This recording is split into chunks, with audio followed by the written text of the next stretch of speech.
Bonsoir, merci à tous d'être venus pour cette nouvelle conférence des Amis du Visiatum. Donc ce soir, nous avons le plaisir d'accueillir Philippe Garec. Donc Philippe Garec est enseignant, ingénieur-chercheur au laboratoire, que je dise pas de bêtises, de robotique interactive du CEA, donc anciennement à Fontenay-aux-Roses et maintenant à Saclay. Ça fait 30 ans qu'il s'occupe de robotique au CEA, donc il a vu beaucoup d'évolutions dans cette discipline, et il va nous parler ce soir donc de la robotique en général, de son histoire un petit peu, si j'ai bien compris, et puis ensuite il va nous montrer comment l'historique du CEA qui vient du nucléaire concernant la robotique est arrivé à des applications pour le médical et pour l'assistance aux personnes handicapées. Hein. Donc je fais deux annonces avant de te laisser la parole. Une annonce, donc le 15 juin, dans le cadre de la journée tourisme et handicap, ce qui tombe bien, vous pouvez venir au Visiatum gratuitement si vous accompagnez une personne handicapée. Et je vous annonce aussi notre prochaine conférence. Notre prochaine conférence aura lieu le 13 juin à 18 h et elle portera sur la maladie d'Alzheimer et on fera le point sur la recherche. Voilà. Merci Philippe, je te laisse la parole. Voilà, donc la télérobotique a évolué et vers les années 80, c'est raccroché à la robotique, la rejoint. La robotique a démarré en 1958, également aux États-Unis, mais elle s'est développée doucement dans les années 60 et elle a surtout éclaté au début 70. Bien, donc aux années 80, il y a jonction de la télémanipulation, qui devient télérobotique avec la robotique. Aujourd'hui, c'est très mélangé. Vous allez voir que cette particularité, cette manipulation à distance nous a posé des problèmes qu'on a résolus il y a déjà assez longtemps. Et aujourd'hui, en fait, cet acquis nous permet de faire face à de nouvelles demandes de la robotique médicale, les assistants, les exosquelettes. Ce sont des applications, des principes qui étaient déjà sous-jacents dans cette téléopération, télémanipulation. Voilà, donc on va commencer. J'ai beaucoup de matériel, j'espère que je vais tenir à peu près l'horaire. Et ce que je voudrais, c'est répondre surtout à vos attentes. Donc, moi, j'aime beaucoup l'interaction. Si vous jugez nécessaire que je m'appesantisse plus au cours de route, que je développe un peu plus sur certains sujets, faites-le savoir, je ne sais pas si c'est la règle, mais ce serait parfait. Et puis de toute façon, à la fin, on a des séries de questions, et là, je souhaite en avoir beaucoup. Et je reviendrai, s'il faut, sur des transparents à ce moment-là. Voilà. Alors, donc moi, je m'occupe de robotique depuis fin 85, et donc j'ai toujours été dans la recherche et développement au CEA pour la robotique. Et je suis passé à travers différentes étapes. Donc on va retrouver, enfin c'est pas centré autour de ma carrière, mais effectivement je suis maintenant dans ce qu'on appelle les seniors dans le laboratoire.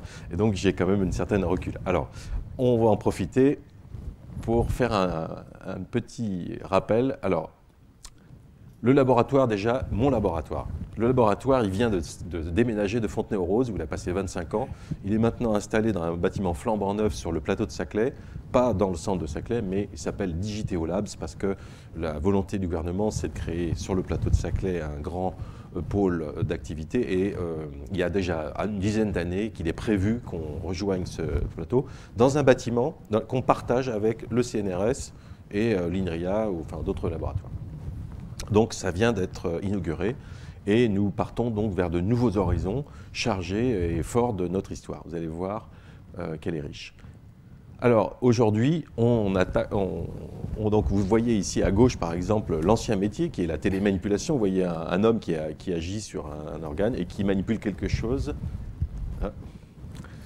Qui manipule un autre bras qui est situé derrière une paroi. Alors ça symbolise le travail à distance quand on veut distancier la personne de l'élément radioactif, par exemple.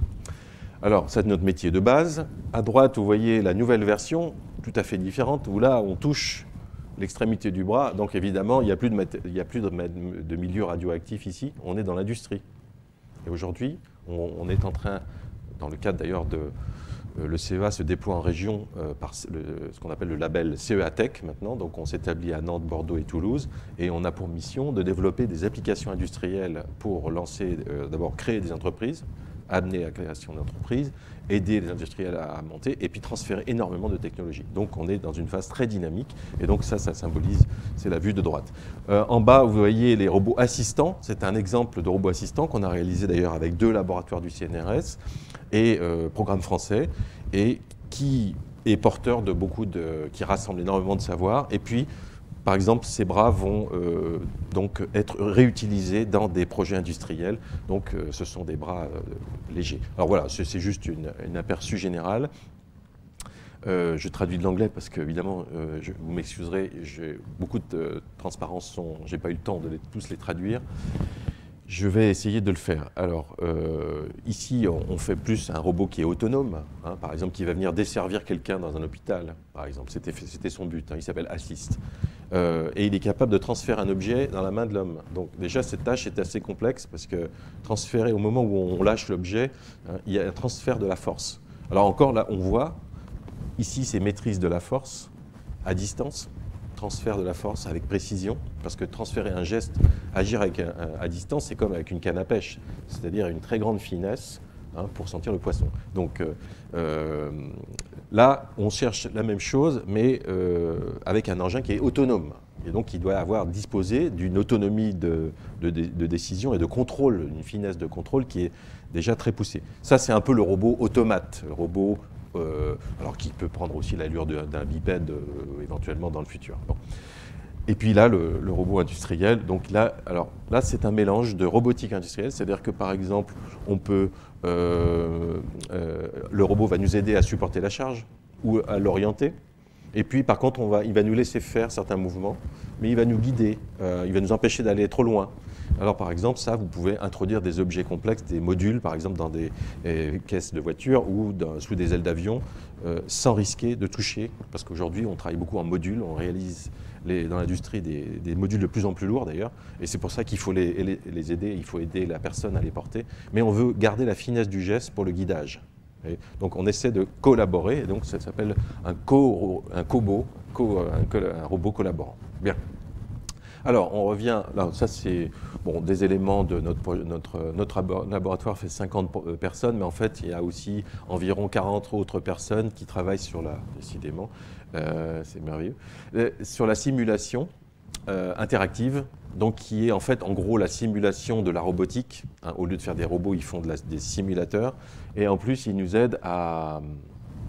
Donc en fait, on peut dire qu'il y a une centaine de personnes en réalité dans ce nouveau bâtiment sur le plateau de Saclay. Voilà. Et il y a synergie, travail en commun. Voici quelques éléments. Alors, très important, nous dépendons que de 20% du gouvernement, enfin de la subvention publique, du CEA. 40% on va aller chercher chez des industriels par contrat direct et 40 autres % dans des appels d'offres à projets. Donc c'est de l'argent qui est redistribué par des agences de recherche nationales ou européennes.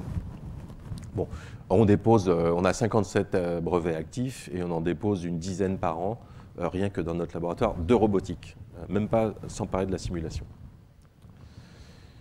Voilà, les publications. Bon, je ne vais pas détailler tous les éléments. On travaille bien sûr avec des très grands groupes, hein, aujourd'hui très largement, de General Electric à Technip, en passant par Veolia, PSA, Areva. Bien entendu, Areva, c'est donc naturel, on va dire. Et puis des entreprises comme RB3D qui, par exemple, fabriquent avec nous le exosquelette Hercule. Vous avez peut-être vu, on va le voir plus tard. Apsion qui travaille aussi sur les bras sensitifs. Et puis des sociétés comme Cybernetics d'ingénierie qui travaillent depuis très longtemps avec nous. Les moyens d'essai, donc les robots chez nous, vous voyez, ce n'est pas des jouets, c'est des bancs d'essai petits, mais qui peuvent aller très, très loin. C'est la haute fréquence qui me... Et à droite, vous voyez un élément d'un bras géant qui vient d'être mis en œuvre dans le cadre du laser mégajoule. Et c'est une conception aussi de notre laboratoire, en association aussi avec un partenariat avec un industriel.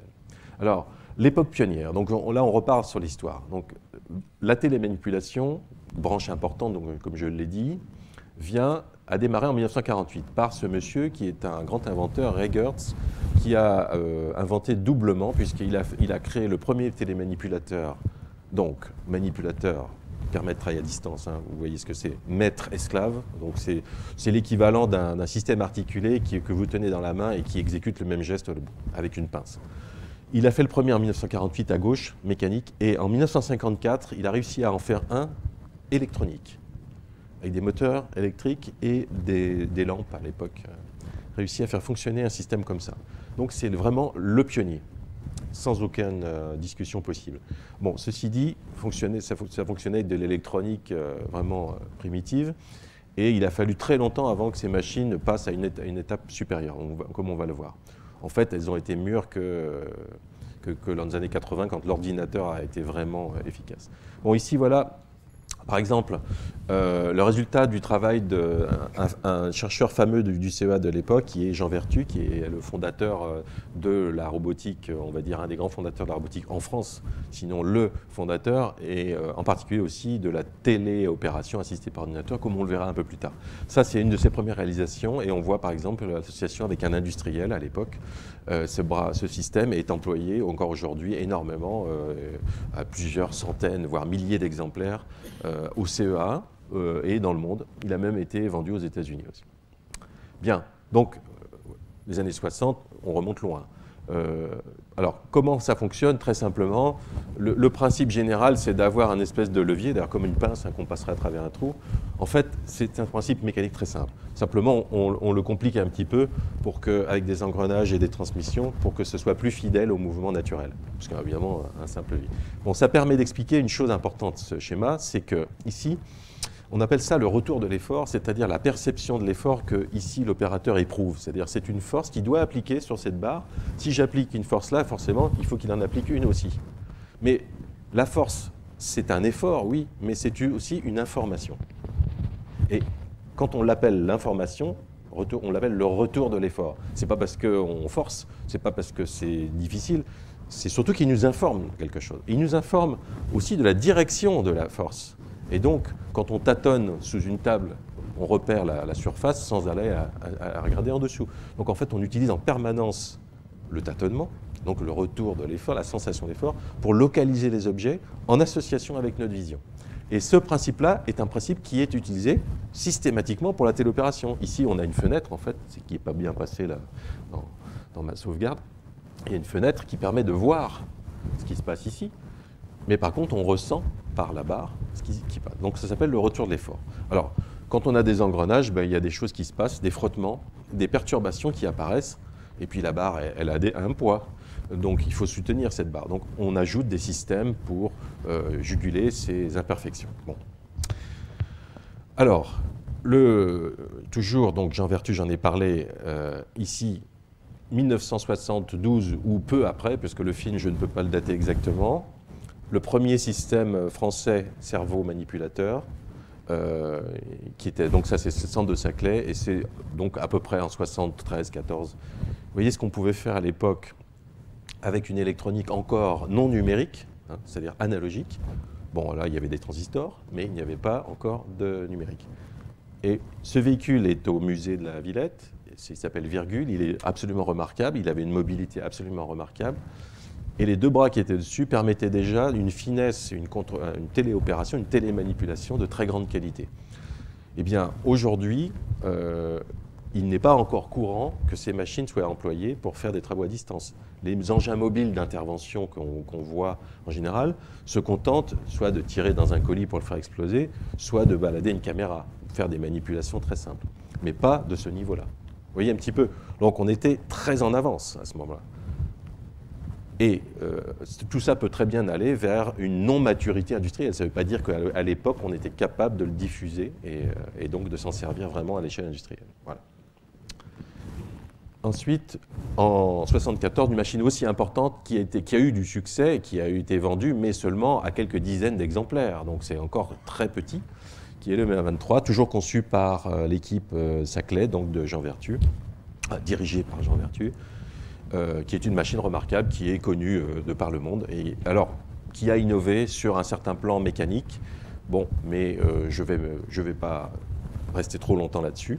Il y avait un certain nombre d'innovations mécaniques, notamment pour la finesse du transfert de l'effort, grâce à des rubans et des câbles qui étaient utilisés au lieu des engrenages qui avaient été utilisés auparavant. Bien. Alors, un autre projet historique très important, et là, on entre dans le médical tout de suite, c'est-à-dire que ce projet, en fait, était un des plus grands projets, non seulement de robotique, mais de recherche dans le monde. Donc, remarquable parce qu'il était français, qu'il était pluridisciplinaire, c'est-à-dire qu'il y avait des instituts différents qui travaillaient ensemble, l'ancêtre de l'INRIA, l'IRIA, le CEA, et le CNRS, l'INSERM, travaillaient ensemble à l'époque pendant plusieurs années. Ça s'est conclu en vers 81, en fait, je crois à peu près. Et ce projet est mondialement connu. Et il a mobilisé 100 chercheurs. Voilà. Donc ça, c'est le début de la robotique médicale, on peut dire, en France, vraiment, et un des premiers dans le monde. Alors là, en quoi ça consistait? Donc j'ai un petit film qui a été sauvé par l'INRIA. Alors, en fait, vous avez une personne handicapée qui avait, avec, vous voyez, des sortes de petits bras qui suivaient sa tête et qui commandait ce bras ici. Ce bras était fourni par le CEA. C'était le même modèle à peu près que celui que vous venez de voir précédemment. Et donc, il permettait d'écrire sur une table parce qu'on avait la maîtrise des efforts grâce à l'expérience donc acquise. On pouvait déjà avoir un bras qui n'était pas dangereux. Vous voyez, ce bras était très, très léger. Il avait des efforts très contrôlés. Donc, il était déjà très en avance. Bien sûr, et il était sur un véhicule très encombrant, etc. Mais les principes étaient là. Et donc, le bras suivait la tête de la personne et la personne, alors il y a une démonstration, je crois que vous l'avez peut-être vu, d'écriture sur une table. Je ne sais pas si ça passe là. On va essayer de montrer ça. Pour l'instant, on ne voit pas grand-chose.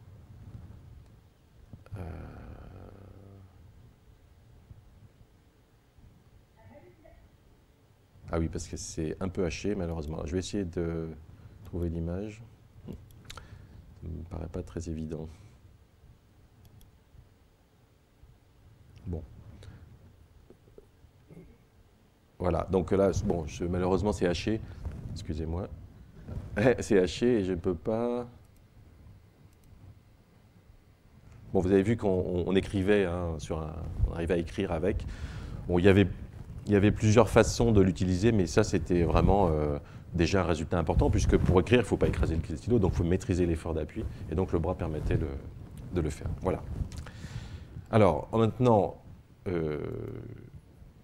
un peu de théorie, très peu de théorie, mais un tout petit peu, pour bien comprendre donc, les différents types de commandes d'un robot. Alors, vous connaissez tous les robots industriels, vous avez vu que ce sont des machines qui répètent des trajectoires à toute vitesse. Alors, en fait, ce sont des machines qu'on peut qualifier du 19e siècle, parce qu'elles fonctionnent sur un principe ancien. Elles sont réalisées avec des technologies modernes, mais elles fonctionnent sur un principe ancien, qui est que, pour faire une tâche industrielle, je la décompose en une série de trajectoires. C'est-à-dire, je fais de la géométrie. Je dis, va d'un point à un autre. Voilà. Et si vous dites ça à un homme, il ne fera pas grand-chose de la journée. Par contre, il va très vite. Elle peut répéter la même trajectoire. Alors, les ingénieurs, ils conçoivent des outils pour que, avec cette machine rudimentaire, il y ait un outil qui s'arrange pour aller prendre ou saisir des objets. Et c'est là qu'il y a la conception des outils qui sont très intelligentes, justement, pour réaliser des tâches industrielles. Donc les préhenseurs, les effecteurs, enfin tout ce qu'on appelle, tous les accessoires qui sont à l'extrémité du bras. Parce que la machine, elle va exécuter quelque chose d'extrêmement simpliste, en fait. Et qui est très facile à programmer. Parce que des points, une série de points dans l'espace, c'est une mathématique simple. Donc, qu'est-ce que c'est? Comment on réalise cette fonction? On programme des points qui est matérialisé par cette ligne noire, par exemple, dans l'espace. Et puis le robot, il essaie de suivre. En fait, si on grossissait avec une loupe, on verrait que le robot, il est en train de... En fait, il s'écarte sans arrêt du chemin, mais avec une précision qui est quand même très élevée. Hein, aujourd'hui, dixième de millimètre, par exemple, donc ça ne se voit pas à l'œil nu. Et il est capable de faire ça à toute vitesse. Voilà. Donc c'est ça le principe. Alors qu'est-ce que c'est? C'est une espèce de... On s'arrange pour que le moteur du robot soit commandé pour ramener en permanence, essayer de suivre au mieux, au plus vite, au plus près. Qu'est-ce que c'est? Ça consiste à mettre un ressort, faire l'équivalent avec la commande d'un ressort. Donc c'est une commande en position, puisqu'on cherche toujours à rejoindre une position qui est programmée. Et donc, il faut déjà la programmer, cette trajectoire. Et là, le problème, c'est comment on programme les trajectoires. Alors, il y a différentes façons de faire, plus ou moins pratiques, plus ou moins... Voilà. À gauche, une commande qui est complètement l'inverse. Et là, la trajectoire est libre. Par contre, j'équilibre, je demande... Alors, supposons que ce soit un moteur qui soit commandé par un ordinateur, je lui demande de créer cette force. Mais en même temps, je le laisse rouler. Donc, en fait, il va me générer une force comme un contrepoids. Et en fait, moi, je vais pouvoir choisir de m'arrêter où je veux, etc. Donc là, vous voyez, par exemple, si vous voulez déplacer un bras de robot ou déplacer un système de manipulation à distance, ben, on va utiliser une commande comme ça, parce que là, on est dans l'espace libre. Donc, on ne veut pas de résistance. Voilà. Mais on veut que quand on lâche, le système tienne dans l'équilibre. Alors ça, c'est ce qu'on appelle les commandes en force. Et si on veut appliquer une force constante sur une table, par exemple gratter, faire des allers-retours sur une table, ben on va lui dire appuie 10 kg. Alors, je vais lui demander de générer une force. Alors, équilibrer une force, c'est appliquer une force égale au poids, dans l'autre sens, mais je peux très bien lui dire de ne pas équilibrer la totalité. Donc il y aura toujours une force, par exemple, de 10 kg qui va appuyer. Bon, c'est une autre forme de commande en force. Donc c'est deux types de forces fondamentales. Entre les deux, il y a des variantes. Alors, par exemple, ici, si j'assouplis le ressort, ça devient une suspension de voiture. C'est-à-dire qu'au bout d'un moment, oui, la roue elle revient toujours à peu près au même endroit, mais on lui laisse fléchir beaucoup. Mais elle revient toujours à peu près au même endroit. Donc, ça s'apparente, alors on appelle ça une commande en impédance aujourd'hui, mais en fait, c'est une commande en position avec des souplesses, avec de l'amortissement, etc. Alors ça permet, par exemple, si le robot ne sait pas trop où est le point qu'il doit atteindre, ou plutôt le point est mal calculé, il est en dessous de la table, ben quand il va toucher, il va tolérer par sa flexibilité, il va chercher à aller plus loin, mais en fait, sa flexibilité va l'aider, tout simplement. C'est une idée extrêmement simple. Voilà. Alors quand on fait l'équivalent de ce qu'on faisait avec la barre tout à l'heure avec des moteurs, ça se complique un petit peu, mais c'est en fait assez simple. On met un moteur sur chaque bras, et on dit à chaque bras de se poursuivre mutuellement. C'est-à-dire quand on l'écarte d'un côté, l'autre, il va chercher à rattraper, etc. Et donc, on reconstitue finalement les forces qu'il y a dans une barre. Si je coupe une barre par la pensée, il faut que j'applique deux forces égales et opposées pour que les deux morceaux, j'arrive à les recoller. Si je prends deux barres dans les mains, je vais devoir exercer des efforts pour pouvoir les coller. Donc, ces deux efforts, ils sont fournis par les moteurs, tout simplement. Une fois qu'on a ça, si je déplace là, celui-ci cherche à poursuivre en permanence. Voilà, très simple. Donc ça, c'est le système que vous avez vu à l'œuvre dans les anciens films. C'est comme ça que ça fonctionnait déjà, avec quelques perfectionnements, amortissements et autres. Si le vocabulaire... demandez-moi d'expliquer. Je pense que c'est assez simple, parce que les mots que j'utilise, amortissement, flexibilité, mais bon. Alors... À partir des années 80, l'ordinateur arrive et là, on peut réaliser en temps réel des opérations. On peut, si vous voulez, au lieu de réaliser ces fonctions-là avec des électroniques qu'on dit analogiques, c'est-à-dire qui suivent en permanence les mouvements ou les forces, avec un temps de réponse qui est de quelques microsecondes, par exemple. Eh bien, au lieu de faire ça, si on veut passer avec l'ordinateur, il faut numériser, c'est-à-dire qu'il faut découper le temps en morceaux, et puis à chaque période de temps, le plus courte possible, essayer de faire tous les calculs qu'il faut pour dire « Ah tiens, il faut que je corrige de 1 demi-degré ici, etc. » Vous voyez, donc ça devient une contrainte pour le système. Alors, jusqu'aux années 80, on ne pouvait pas encore faire ça, et à la fin 80, on a commencé à pouvoir le faire pour un système à 6 degrés de liberté. Parce que ça, c'est juste un système de barres, mais dans un bras manipulateur, il y a 6 fois ça. Il faut 6 articulations pour arriver au mouvement, à toute la liberté. Donc le développement. Alors la téléopération, c'est des bras, mais c'est aussi des véhicules. Alors, je vais balayer rapidement. En France, on a développé le robot Centaure. C'est assez important parce que ces machines-là sont utilisées, par exemple, dans le groupe d'intervention intra, qui existe depuis 1988, après Tchernobyl, et qui est le groupe d'intervention post-accidentelle. Savoir qu'en Allemagne, nous avons le même groupe, l'équivalent, qui a été créé en 1977, et les deux groupes travaillent ensemble, c'est-à-dire qu'il y a des réunions communes, et des échanges de programmes, et achats de matériel commun, et mutuelle assistance. C'est-à-dire qu'en fait, en cas d'accident, on doit mutuelle assistance aux Allemands et inversement. Donc c'est quand même une belle réussite, et les Japonais, qui ont connu un accident, mais beaucoup moins grave que Fukushima, mais avec mort d'homme il y a 12-13 ans, étaient venus à l'époque nous voir parce qu'ils voulaient imiter cette structure. Heureusement, ils ne l'ont pas imité et à Fukushima, il n'y avait pas de groupe équivalent. En tout cas, c'est sur la sellette à nouveau. Donc c'est pour vous dire aussi que c'est quand même un acquis assez important de la robotique française et allemande. Voilà. Alors, il y a eu quelques autres machines. On a travaillé dans les années 90 sur ce genre de choses. Par exemple, ça sert à récupérer des bombes non explosées, par exemple, hein, quand il y a des essais de tir, par exemple. Bon. Ici, c'était un projet de recherche pour répondre aux besoins après Tchernobyl. Donc, je vous en ai parlé déjà tout à l'heure. Donc, on a travaillé sur des systèmes articulés mobiles à roues, comme des petits trains hein, qui pourraient monter des escaliers. Ouais, ça, c'est un exemple. Et ici, un projet que j'ai personnellement dirigé et qui nous a permis d'aller faire des essais dans des centrales réelles avec un engin à marcheur. Et aujourd'hui, c'est la seule machine au monde qui ait fait des essais dans les centrales réelles et qui plus est, qui a transporté, comme vous le voyez ici, jusqu'à 200 kg sur escalier. Voilà. Une machine à 6 pattes qui était à l'époque un développement américain sur lequel on avait ajouté, nous, donc c'est une machine unique, en fait il n'y en avait qu'une au monde, enfin il y en avait deux, mais une seule qui a été développée comme ça, c'est la nôtre. Et ça a été un succès du point de vue des essais en centrale. On a fait 3 semaines d'essais en centrale, dans une centrale italienne, et c'est ce que vous voyez là. Bon là, je vais vous montrer quelques images, en espérant que ça fonctionne. Donc c'est à Fontenay, et j'étais un peu plus jeune, voilà. Alors, ce type de concept est toujours valable, c'est-à-dire qu'aujourd'hui, s'il fallait transporter une charge importante sur escalier ou dans des obstacles importants, dès qu'on est contraint en espace, le système à 6 pattes est supérieur à tout autre parce qu'on peut marcher en ligne droite sans faire de zigzag. Si vous marchez à 4 pattes, vous êtes toujours obligé d'alterner. Donc, ça élargit un petit peu le passage, vous voyez. Il faut plus de largeur pour passer. Avec un système comme ça, vous voyez, on passe, là c'est dans des vrais films, hein, c'est fait à Chaussée, ça, c'est la centrale de Chaussée, avant qu'elle soit démarrée. Et je crois que je n'ai pas d'image d'Italie, mais enfin, j'en ai pas ici sur ce film. Voilà. Donc, c'était un résultat. Aujourd'hui, ce concept est, on va dire, dormant, mais pourrait être relancé parce que c'est la seule machine capable de transporter des charges significatives.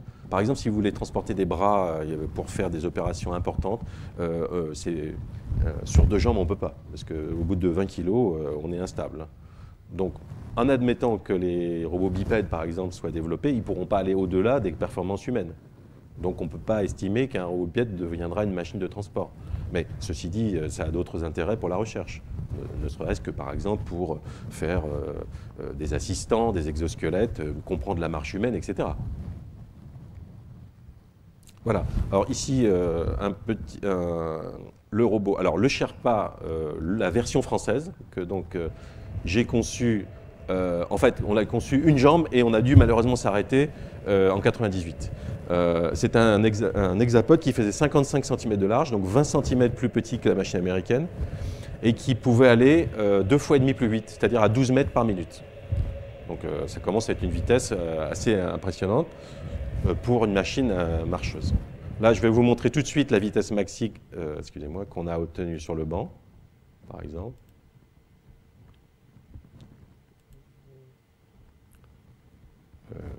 S'il veut bien.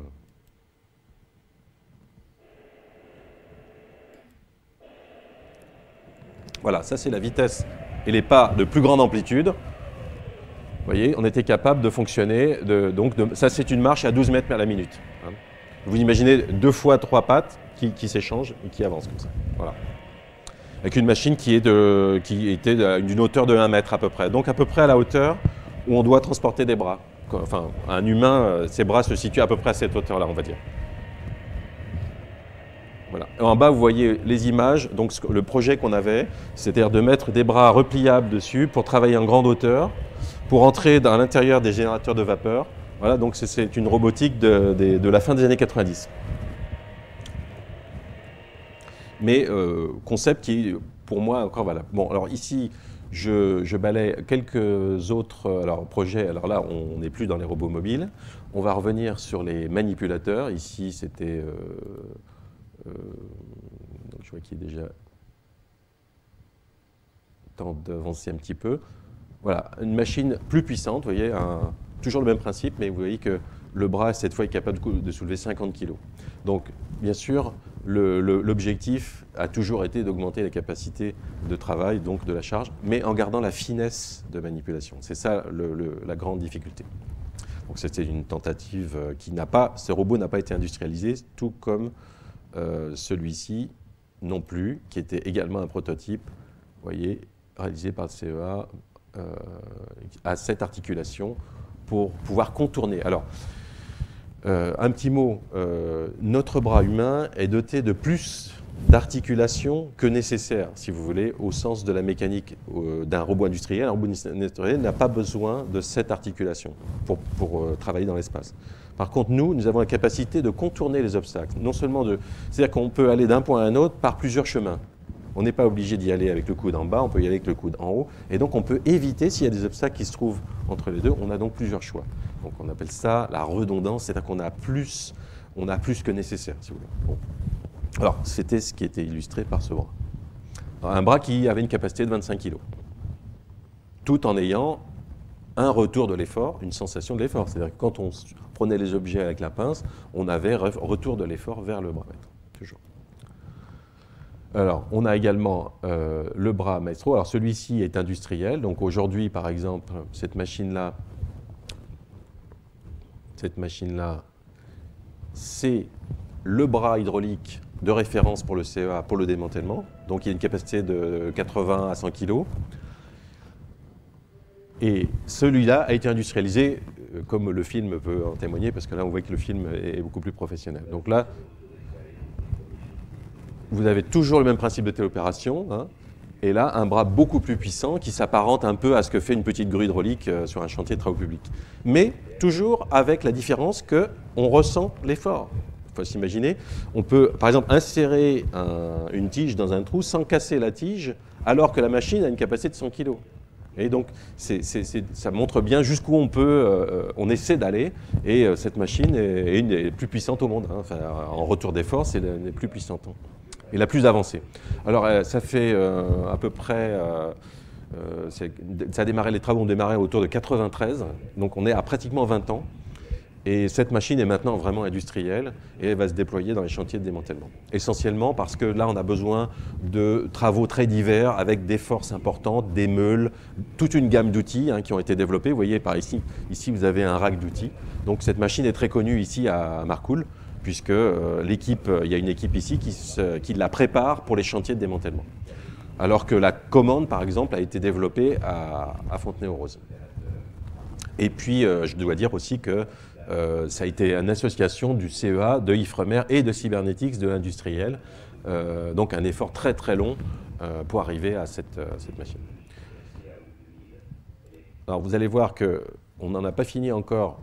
Avant de passer à des sujets plus, disons, médicaux et de robotique plus nouvelles, on va dire, je vais finir parce que je vais vous montrer que nous sommes dans cette technologie de la télémanipulation en situation de leader mondial.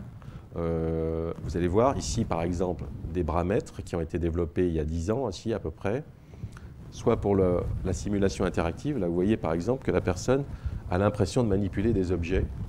Et c'est tout à fait similaire à ce qu'on a vu avant, sauf qu'au lieu d'avoir un bras qui effectue un vrai travail, c'est simplement qu'il y a des objets qui se touchent et on ressent les contacts. Donc ça, ces bras-là ont été conçus également à Fontenay-aux-Roses il y a une dizaine d'années. Celui de dessus également, donc ça, j'ai dirigé cette conception-là. Et ça, c'est les systèmes de bras maîtres. Alors, c'est ceux avec lesquels on commande. Vous avez bien compris ça. Ensuite, ici, vous avez une machine très importante qui est utilisée à La Hague pour réparer la roue du dissolveur, donc un élément fondamental de l'usine, puisque c'est avec cette roue qu'on plonge les éléments combustibles dans l'acide. Donc c'est une roue qui fait 6 mètres de diamètre. Et grâce à ce robot à distance et avec le retour d'effort, on a réparé 3 fois depuis 2005 les roues du dissolveur. Donc c'était un grand succès. Mais c'est vous voyez ici un système électronique qui qui est protégé contre les radiations, qui a été aussi développé à Fontenay-aux-Roses. Ça, c'est une activité qu'on appelle le durcissement, c'est-à-dire l'électronique qui résiste aux radiations. Alors là, on est aussi en avance, puisque après Fukushima, les Japonais viennent nous voir, parce qu'eux, ils n'ont pas développé ce système, et donc à Fukushima, il y a des limites. Les robots, quand ils ont pris trop de doses, eh bien, ils s'arrêtent, parce que l'électronique est détruite par les radiations. Donc, ils viennent nous voir parce que nous, on a conservé cette compétence. Alors, une raison de plus pour réaffirmer notre position de leader. Bon, voilà, vous voyez une opération réelle là, qui se passe à La Hague, dans laquelle on retire des galets en fait, qui sont corrodés, et donc on les retire avec le bras. Donc, on a une puissance de 5 à 600 kg en instantané avec cette machine. Ici, enfin, un dernier système qui constitue ce que j'appelle le triangle, le triptyque des systèmes industriels de téléopération français. Et ça vient d'être validé, qualifié à La Hague.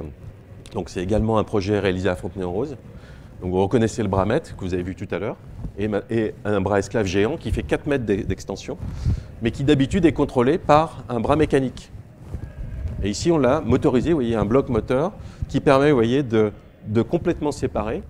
Et le rôle du pilote, voilà le système traditionnel, vous voyez, avec un bras qui pendule. Les deux d'ailleurs pouvant s'entrechoquer éventuellement, c'est-à-dire qu'ils se gênent, les deux bras. Ici, on a maintenant vraiment un bras qui est complètement... vous voyez, si je peux avoir un autre bras à côté avec un autre moteur, sans que les deux se gênent. Donc ça permet de travailler à l'envers, au plafond, avec un rayon de 4 mètres. Vous imaginez un hémisphère de 4 mètres. Donc ça va permettre de modifier les installations, de simplifier la conception des cellules en mettant moins de bras mécaniques. Voilà.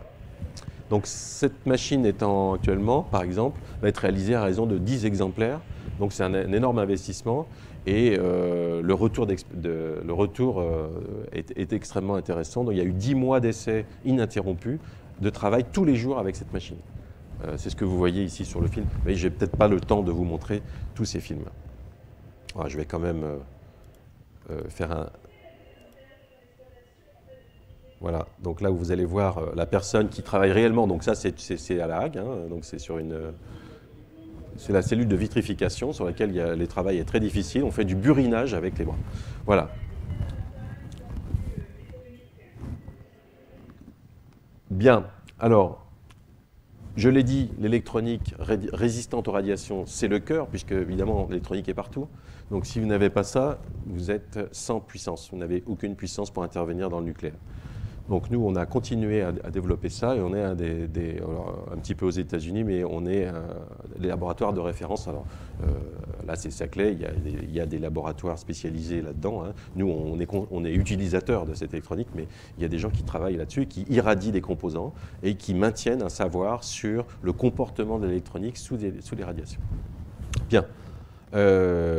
Alors maintenant, une petite incursion vers des machines extrêmes, ce qu'on appelle les bras à très grand élancement, c'est-à-dire des bras de très grande portée, et qui servent à faire quoi? De l'inspection, par exemple, ici, dans une cavité torique, le tor supra, vous avez peut-être entendu parler, c'est le tokamak, c'est une espèce de cavité torique de grande taille, dans laquelle on fait des recherches sur la fusion.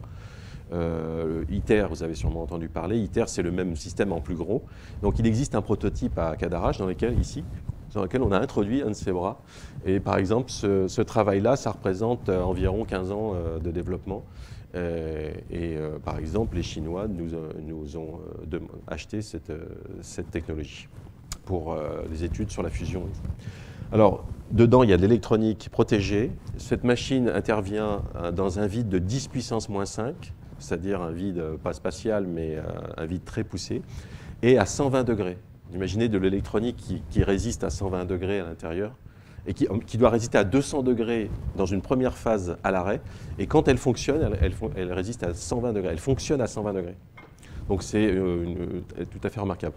Ici, un bras géant qui a été construit, qui a été un concept donc, du CEA, qui a été réalisé avec Cybernetics, l'industriel, et pour le compte, vous voyez ici la sphère, qui est la sphère du laser mégajoule, un autre grand projet français de la défense, dans lequel on fait converger des faisceaux laser. Donc ce bras ici, c'est celui que vous voyez là, et c'est à peu près développé sur 8 ans, entre 2004 et 2012. Ici, un autre concept qu'on développe actuellement, c'est-à-dire de réaliser à peu près la même fonction, mais avec des systèmes gonflables. Ça paraît un peu surprenant, mais... Alors, bon, j'ai un exemple ici de déploiement, mais je vais passer un peu vite. J'ai oublié. Ouais. Alors, je reviens une seconde. Donc, vous voyez, en fait, ça consiste à créer une sorte de manche avec des articulations, des pliures, et les commander avec des systèmes de câbles. Et en fait, on peut arriver comme ça à démontrer qu'on pourrait faire une sorte de porteur qui pourrait s'insérer dans une aile d'avion, par exemple, pour aller inspecter avec une caméra au bout, tout en étant très souple et très tolérant, et en évitant d'endommager l'environnement. Là, ce sont des nouveaux concepts, donc on a une thèse qui a été faite là-dessus, et il y a une industrialisation qui est envisagée.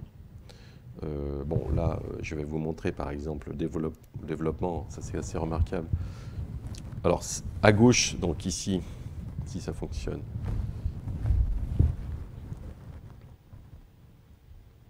Donc là, vous le voyez, c'est un peu haché, mais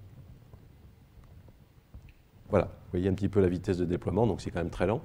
Mais cette machine est absolument unique et permet donc, dans le tore, dans une cavité torique, donc elle est introduite d'un côté et puis elle peut être introduite de l'autre côté et on peut donc couvrir la totalité. Alors ça sert à inspecter l'état des tuiles qui recouvrent l'intérieur, qui tapissent l'intérieur lorsqu'on fait ce qu'on appelle un plasma, c'est une espèce de gaz ionisé à très haute température qui peut donc endommager les parois et on va inspecter avec ce système. On peut aussi transporter une caméra spéciale pour enregistrer l'état disons d'activité radiative. Alors maintenant, on arrive à la robotique médicale aujourd'hui. La robotique médicale aujourd'hui au CEA, c'est à peu près tous ces domaines, c'est-à-dire un assez grand nombre de domaines. Vous voyez que ça va de la rééducation, ce sont des projets symboles, hein, bien sûr, qui ont été pris. Ici, c'est l'assistance à la personne handicapée, positionnement de patients avec précision, très grande précision. Donc, par exemple, sur cette machine-là, on a fait un travail pour gagner quelques millimètres de position sur un très grand volume. C'est millimétrique, enfin c'est des toutes petites corrections. Donc on a été amené à développer un modèle de la déformation du bras et correction par la commande pour éviter, pour avoir une meilleure précision, en partant d'une machine qui existait, une machine industrielle, qu'on a donc améliorée. En bas ici, c'est un système c'est du guidage, par exemple, c'est une collaboration, hein, puisqu'on peut arrêter le geste d'un chirurgien avant qu'il aille trop loin, par exemple. Et on crée une espèce de barrière répulsive autour de la zone à protéger. Et ici, c'est de l'entraînement, vous voyez, à la chirurgie, avec un trocard là, qui passe.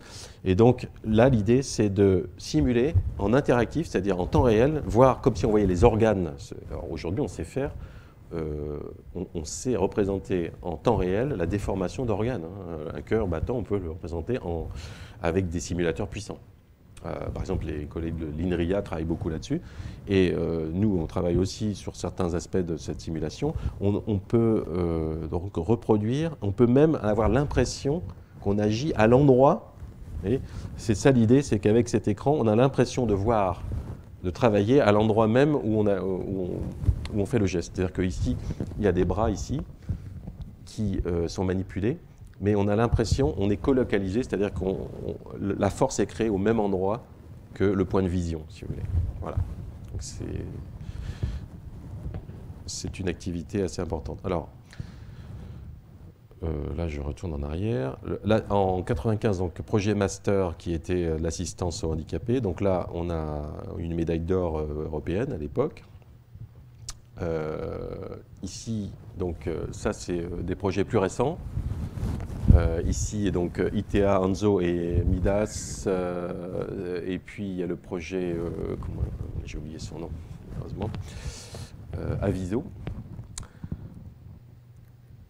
Alors là, par exemple, dans ce genre de projet, on travaille avec des hôpitaux comme Berck, des hôpitaux, des centres de rééducation, Propara, Carpap, etc. Et donc, on part de bras existants et on essaie, par exemple, de rendre la commande intuitive. C'est-à-dire, la personne, si vous voulez, en fait, c'est un système de préhension automatique d'un objet, parmi une collection d'objets. Donc la personne désigne l'objet et le robot en fait s'adapte à la forme de l'objet qui est entré dans une mémoire.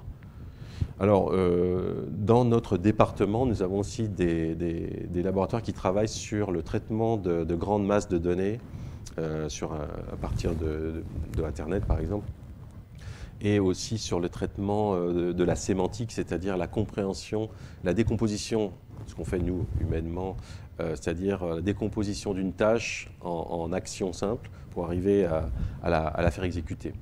De façon la plus intelligente possible en fonction de la reconnaissance de l'objet, l'identification de l'objet et de ses propriétés. C'est-à-dire, est-ce qu'une bouteille, si c'est une bouteille en plastique, alors je m'attends à tel poids, je ne vais pas agir de la même façon, etc. Oui. Donc ça, c'est de la commande de très haut niveau, c'est-à-dire ce sont des travaux qui peuvent très bien converger et être associés, combinés, pour donner des systèmes tout à fait impressionnants et innovants. Alors là, on a par exemple, là ce que vous avez déjà vu, donc je vous ai parlé de la simulation chirurgicale, donc ça sert à ça. Ça sert à former des chirurgiens en fait. Alors vous savez qu'en France, on dispose à Strasbourg d'une équipe très en pointe, le professeur Maresco, et donc ces sujets sont déjà, ce sont des gens qui forment en fait les chirurgiens par la simulation. Mais là, il s'agit d'aller plus loin, c'est-à-dire d'avoir la sensation des efforts précises et en même temps qui correspondent exactement au point de vue, ce qui est très très exigeant, bien sûr, en chirurgie, parce que là, la précision peut être très élevée.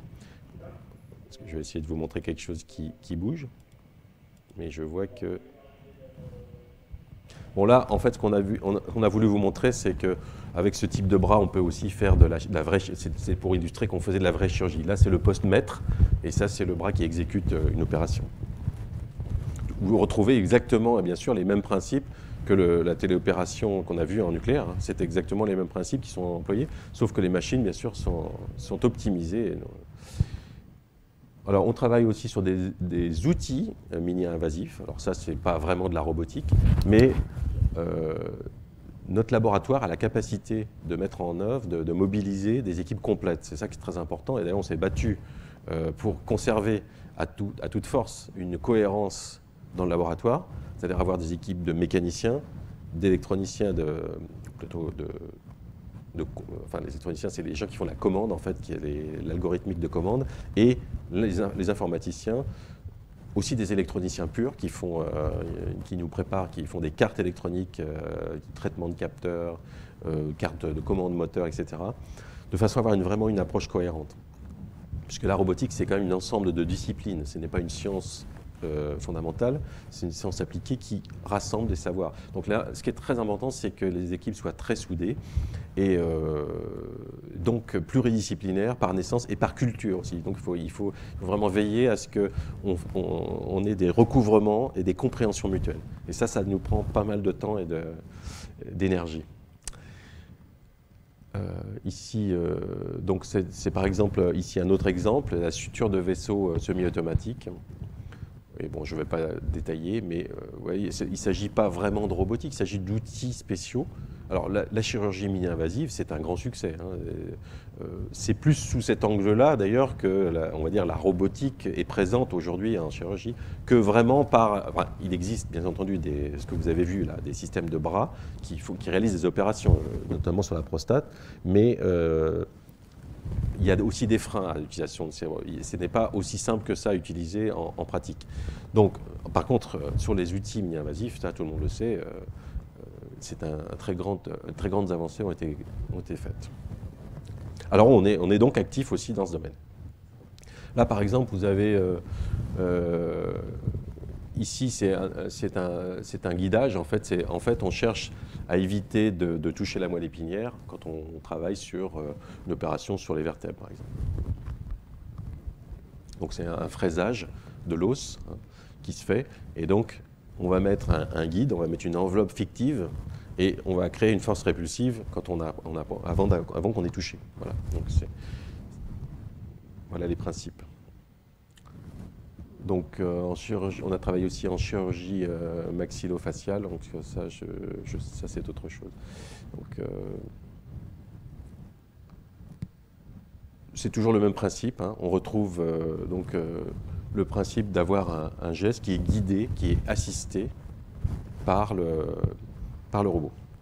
Donc partage, ce qui est important, c'est qu'il y a partage des responsabilités. S'il y a aussi une erreur sur la commande du robot, le chirurgien est impliqué. Donc, alors, on est entraîné avec ça à monter dans les niveaux de qualité, de sûreté, à un niveau très élevé, puisqu'il faut prouver que les logiciels qui contrôlent sont sûrs, comme dans les avions. Il peut y avoir redondance aussi, si par exemple l'opération ne doit jamais être interrompue, comme dans les avions. Il faut multiplier les systèmes en parallèle pour être sûr qu'il y en ait toujours un qui assure la fonction. Alors, donc, on est au cœur là, en ce moment, vous allez voir aussi sur les exosquelettes, puisque si on assiste des charges, le port de charge par exemple, on atteint des forces importantes. À ce moment-là, il ne faut pas que la force se retourne vers la personne. Donc, ça pose vraiment des défis qui finalement sont des problèmes extrêmement difficiles, parfois plus difficiles que finalement de faire le premier prototype. Alors ça, c'est assez courant chez nous. Là, je reviens un petit peu encore donc sur d'autres aspects. Ici, il s'agit d'un système de navigation.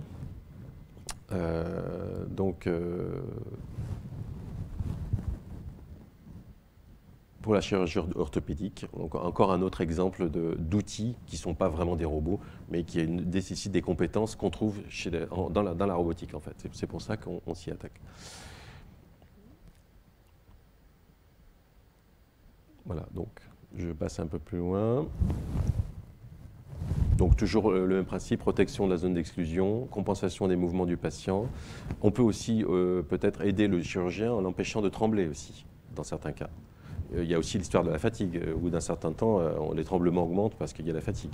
Donc il y a quantité d'applications possibles, mais ça demande une extrême qualité dans les réalisations et dans l'ensemble, la conception générale.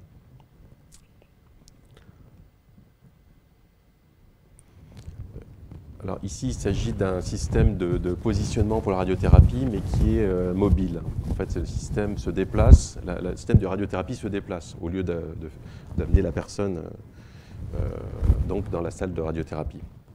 Donc ça, c'est un projet qui est avec General Electric. Là, on a aussi innové sur un système de roue sphérique qui permet d'avoir en fait, de changer de direction instantanément. Vous voyez, ça, c'est des travaux aussi. On fait des travaux mécaniques de base sur certains éléments, par exemple, parce que cet élément-là va permettre une meilleure précision dans le changement de direction de la base mobile, puisque la base mobile collabore, participe au positionnement du système. Donc, c'est en fait avoir une espèce de navigation à roue ultra précise, et en plus, qui puisse changer de direction instantanée, ce qu'on ne peut pas faire avec des roues normales. Donc là, le positionnement du patient, correction des... Ouais, donc je parlais du gant d'extérieur, de la précision de positionnement. Vous voyez qu'à la fin, on atteint une précision de moins de demi-millimètre. Donc ça, c'est après correction.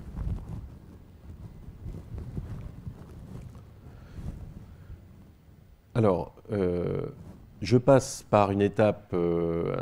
alors, dans ce qu'on a dit, j'ai parlé des robots collaborants. Donc, application industrielle, c'est quand même très important parce que les applications industrielles, c'est économiquement capital qu'on réindustrialise notre pays et qu'on bénéficie aussi, qu'on crée toutes ces PME qui vont maîtriser ces problèmes de haute technologie. Donc, il y a beaucoup d'intérêt à le développer parce que ça servira à faire aussi des produits.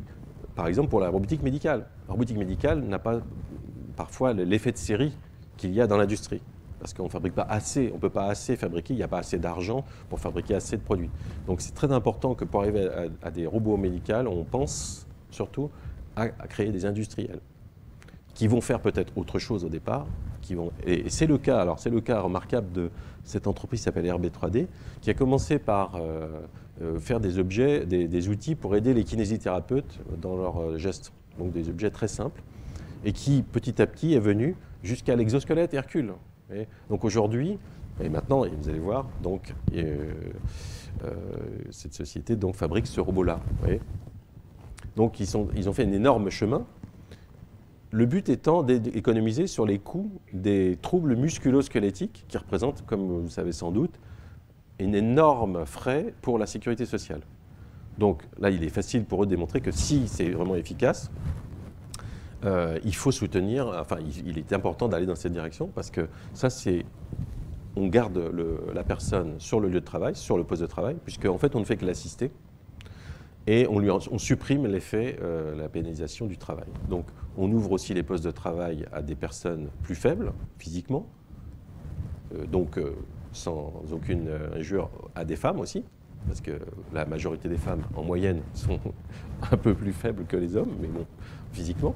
Enfin, ce sont les statistiques qui le disent. Hein. Moi, je ne vais pas rentrer dans ce débat, donc je me cache derrière les statistiques. Non, mais c'est important donc aussi de diversifier les postes de travail, de faire entrer les femmes sur un assez grand nombre de postes de travail qui sont aujourd'hui, malheureusement, enfin trop souvent, l'exclusivité des hommes. Donc ça, c'est important. On ne peut pas aller contre ça, c'est normal. Et c'est bien.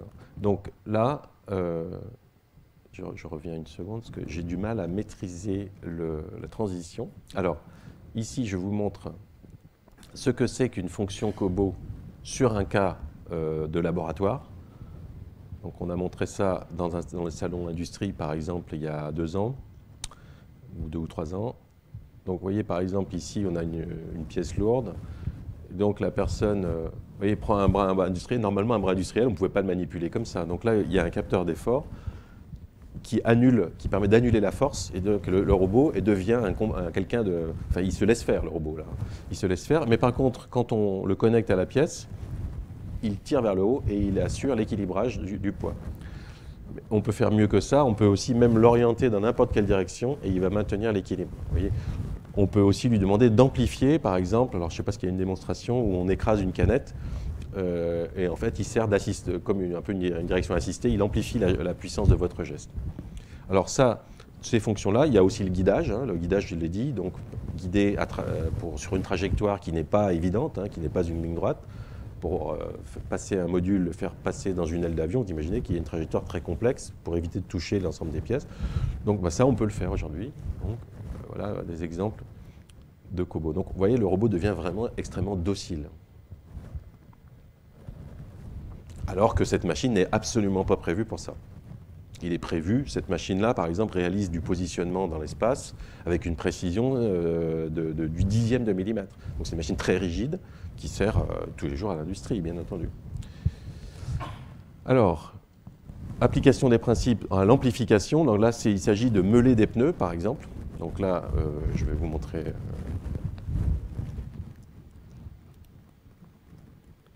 Puis après, on va passer aux exosquelettes, parce que je vois que le temps... pardon.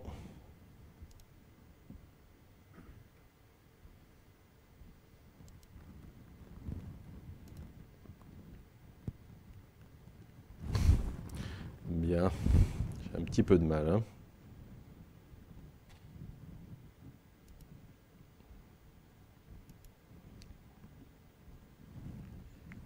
Voilà, donc ici, vous voyez ce qui se passe. Donc la personne, c'est le même principe, mais là, c'est un produit industriel qui est dédié, qui est fait pour ça. Donc là, il va avoir une meule, par exemple, et il va pouvoir meuler sur un pneu sans ressentir les efforts de réaction brutaux, puisqu'évidemment, si on meule du caoutchouc, c'est extrêmement pénible. Alors, on a aussi des gens qui sont intéressés pour les pièces de forge, enfin, toutes pièces lourdes, pour les aider à les supporter, tout en laissant la personne, l'ouvrier, diriger et garder la finesse et le savoir-faire du geste. Puisque dans certains gestes, je ne sais pas si vous forgez des pièces, par exemple, eh bien, vous avez une finesse, en fait, cachée derrière la brutalité, qui est incroyable, et puisqu'on conserve des postes de travail, on forme des gens pendant des années, et on les conserve jalousement, par exemple, pour forger des pièces de train d'atterrissage d'avion. Et ça, c'est pas assez connu, je trouve, parce qu'en fait, il y a une richesse dans le travail manuel qui ne se voit pas. Alors, un grand intérêt de ces machines, en fait, c'est aussi puisque en fait, elles viennent un petit peu trahir les secrets de la personne, puisqu'elles vont être au contact. Eh bien, elles vont aussi permettre de renseigner scientifiquement les ingénieurs, et aussi les gens qui les emploient, pour leur expliquer à quel point le geste est complexe. Vous voyez, ça sert de révélateur aussi. Donc c'est aussi, je trouve, assez révolutionnaire de faire entrer la machine au contact du geste et qu'elle puisse capter une partie du geste, bien sûr une partie de la complexité du geste, parce que je pense que ça peut amener des progrès dans la compréhension en fait, des rôles des gens. Bien sûr, parce que tout ça peut être enregistré. On peut enregistrer tout au long de l'opération quels ont été les efforts exacts qui ont été développés. Par exemple, oui, tout à fait. Un des intérêts aussi, c'est de calculer, vous savez, les index de pénibilité du poste de travail et de faire remonter ça à l'INRS en disant ce poste est beaucoup trop pénible.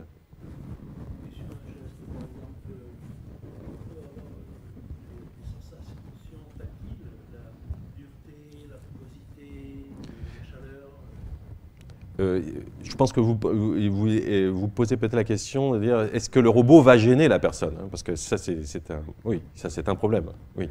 Parce qu'il faut il faut à la fois qu'il l'assiste dans une certaine direction, mais que dans une autre direction, il soit très transparent, qu'il s'efface. Alors ça, c'est une grande difficulté, vous avez tout à fait raison. C'est la difficulté principale. Ouais. Et parce que, par exemple, si la machine est lourde, l'inertie est gênante quand même, parce qu'elle va filtrer. Donc on va quand même, l'énergie agit dans toutes les directions, donc elle va pas... Alors ça, c'est dans la commande que se situe le problème et aussi dans la conception de la machine, parce qu'on ne peut pas demander à une machine qui n'est pas prévue pour ça, justement de répondre vraiment. C'est pourquoi on pense qu'il va falloir surtout être capable de concevoir facilement des machines rapidement. Et donc, en fait, les méthodes de conception sont encore plus importantes. Parce que ces machines, ça c'est un exemple, mais cette machine ne sera peut-être pas fabriquée à 200 000 exemplaires. Mais par contre, il y aura des gammes de machines très diversifiées.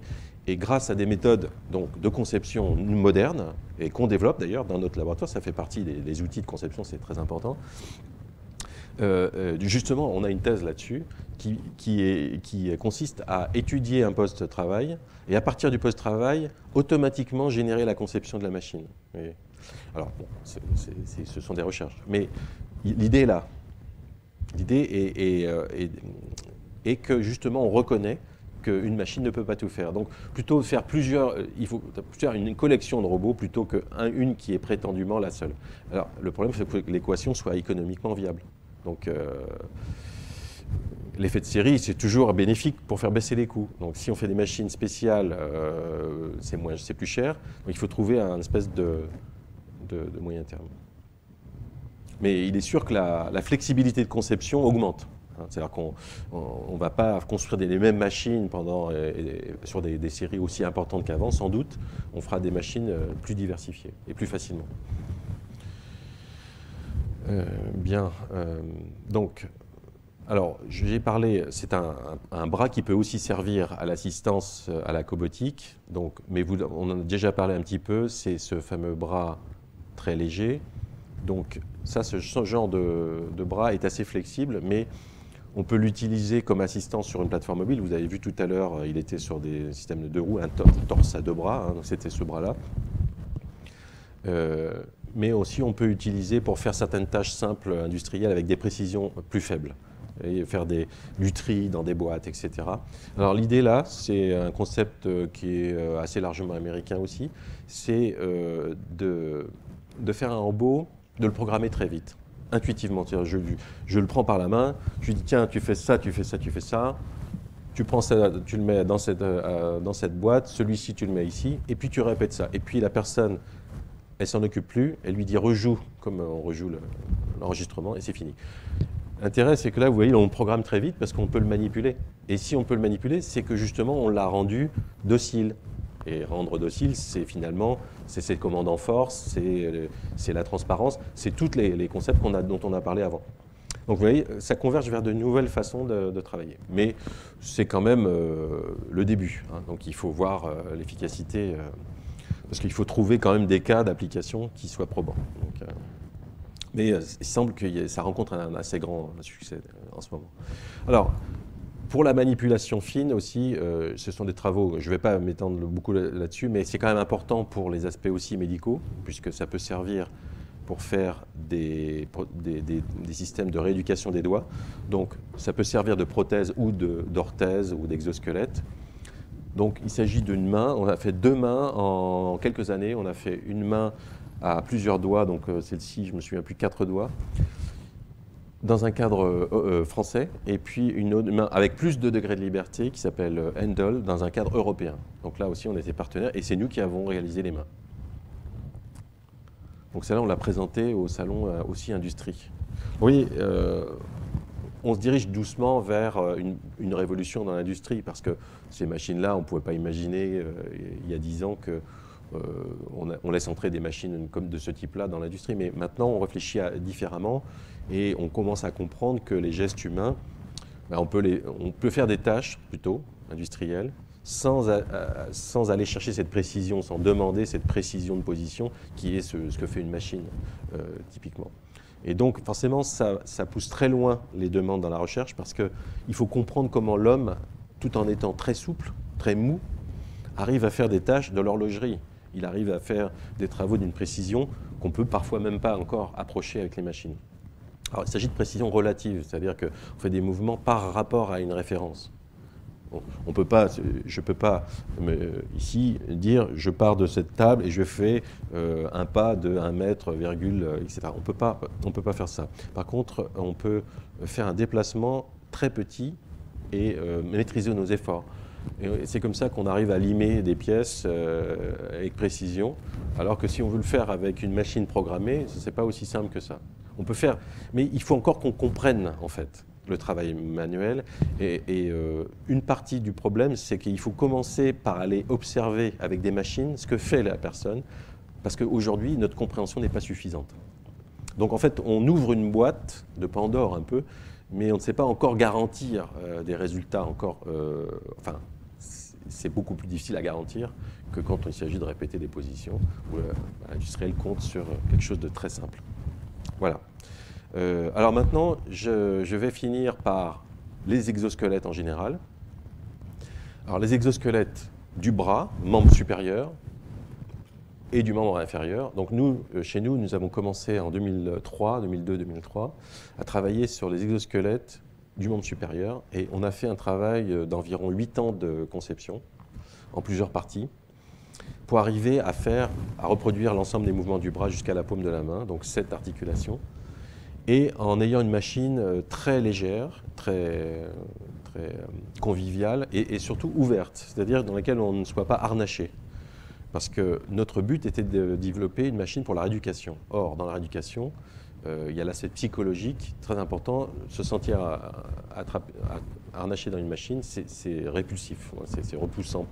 Donc, ça ne favorise pas les essais cliniques, le développement. Donc, on avait en tête d'aller loin dans cette exigence. Alors, là, je vais simplement vous montrer les applications.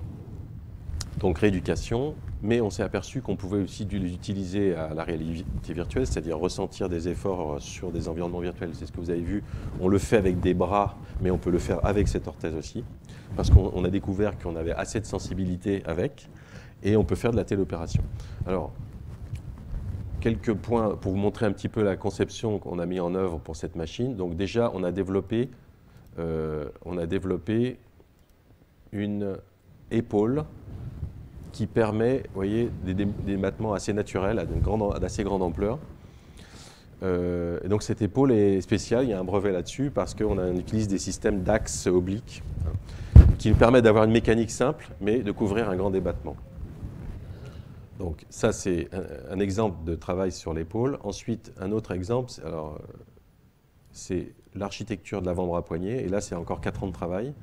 Et donc ça, ce sont des brevets à nous aussi, qui imitent incidemment, qui imitent un peu le mouvement des os qu'on a dans l'avant-bras. Donc c'est aussi nos brevets. Donc là, je vais vous le montrer en vrai, en réel.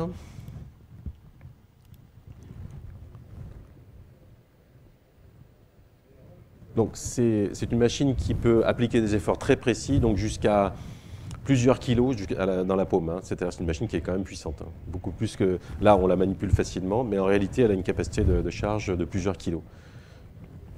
Voilà.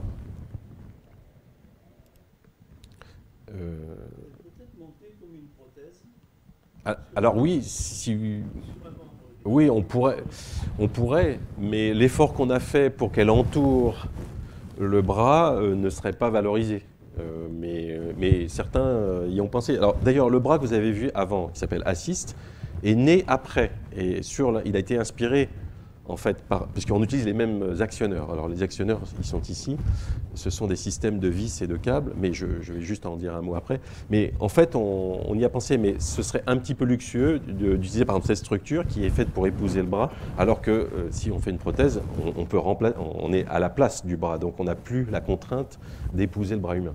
Donc en fait, l'exosquelette qui entoure le bras, la structure humaine est plus exigeant. Il est plus exigeant, mais si on n'en a pas besoin, c'est un petit peu dommage. Ceci dit, l'effort qui a été fait pour... vous avez quand même aussi... cette remarque est quand même importante parce que, en fait, l'effort qu'on a fait pour un système très léger est quand même intéressant en soi. Et même cette structure a un intérêt en tant que telle, même si elle n'épouse pas un bras. Donc en fait, on est un peu à mi-chemin.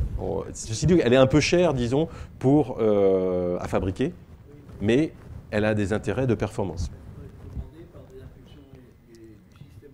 Ah, alors, on va y venir. Vous allez voir qu'on est déjà assez loin dans ce domaine. Alors, juste un dernier point sur la conception. Donc ça, c'est un vérin c'est un système d'actionneurs qui est propriété, qui nous permet, qui est à l'œuvre dans plusieurs machines, vous l'avez peut-être deviné, mais qui nous donne une avance aujourd'hui sur la concurrence. Pourquoi? Parce que le moteur qui commande ce système, il est longitudinal. Or, les moteurs longs sont un peu comme les muscles, c'est-à-dire que c'est les meilleurs moteurs électriques qu'il puisse y avoir. Les moteurs qui sont plats ne sont pas valables parce qu'ils développent des efforts avec une inertie trop grande. Donc, ils n'offrent pas le bon compromis. Les moteurs longs sont meilleurs, sauf que quand on a un moteur long, on ne peut pas le mettre en travers. Si on commande un genou, ça veut dire qu'on va avoir une excroissance. Donc, à ce moment-là, on est obligé de renvoyer l'angle, c'est-à-dire changer la direction, et ça, c'est une opération qui est très mauvaise du point de vue mécanique. On ne sait pas faire correctement.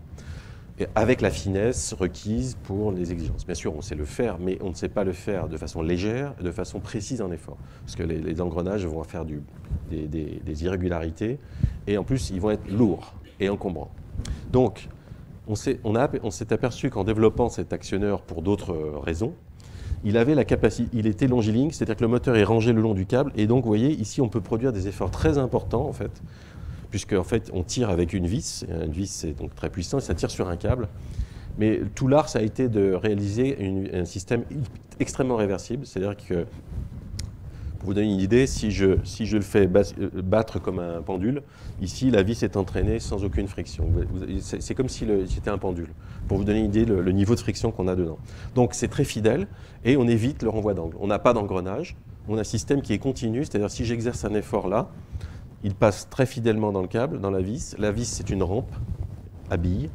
Donc, c'est transmis au moteur avec fidélité. Voilà. Et en fait, on a aperçu qu'il avait des propriétés intéressantes et qui nous permettaient non seulement de faire des machines très, disons, longilignes, enfin, discrètes, des mécaniques discrètes par rapport à l'homme. C'est ce que vous voyez sur l'exosquelette. Vous voyez, par exemple, les moteurs sont tous longitudinaux ici. Et on arrive à commander cependant des axes de flexion du poignet. Alors, les tendons, malheureusement, on aimerait bien les avoir.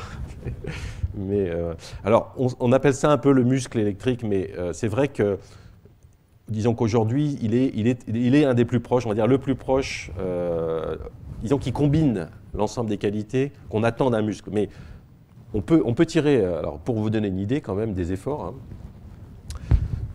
une vis à billes, ça peut être gros comme 8 mm ou 5 mm de diamètre. Bon, 5 mm de diamètre, une vis à billes, elle tire 80 kg.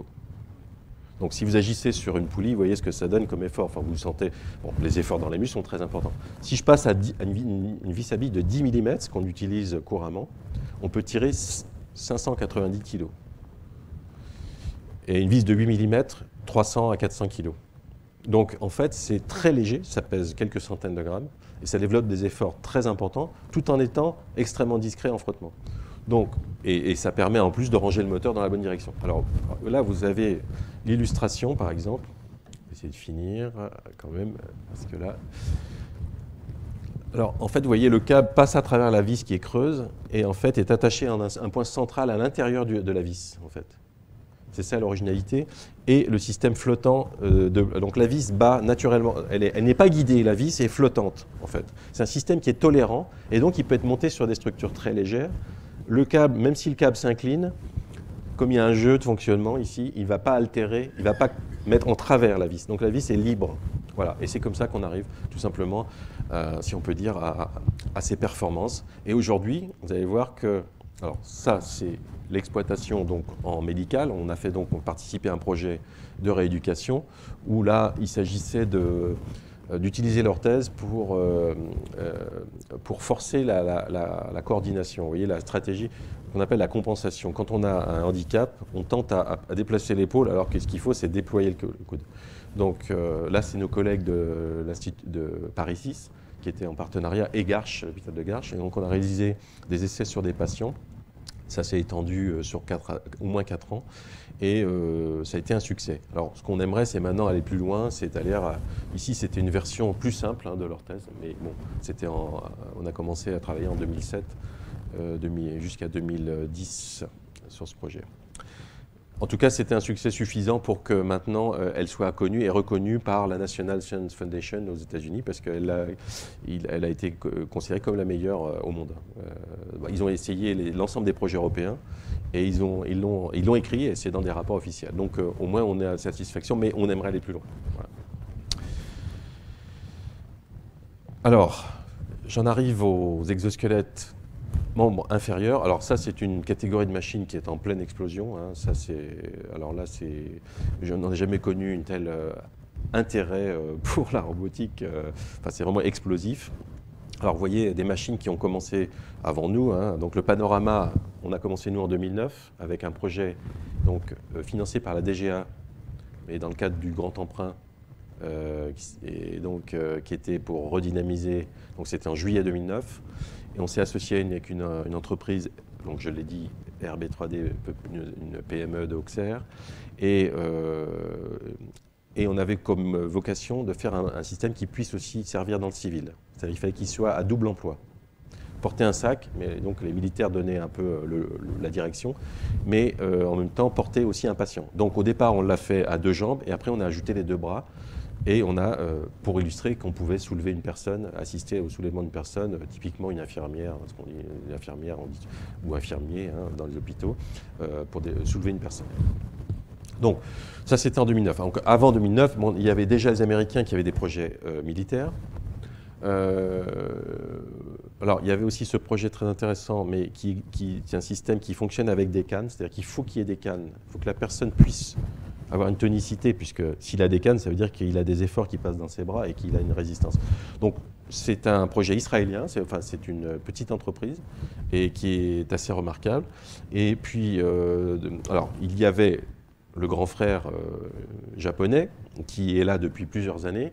Alors lui, il fonctionne selon les Japonais donc avec des signaux électromyographiques, c'est-à-dire que là, on détecte les signaux des musculaires, enfin qui commandent la contraction, et par une sorte d'interprétation informatique, on en déduit donc les ordres de mouvement. Alors, mouvement, force, on ne sait pas encore très bien. Ils utilisent sans doute d'ailleurs aussi des systèmes de mesure d'effort qui sont beaucoup plus conventionnels. Donc, je pense qu'ils utilisent un mix des deux. Mais bon, moi, on observe ce qu'ils font. Ceci dit, on voit toujours la même personne qui est dedans depuis des années.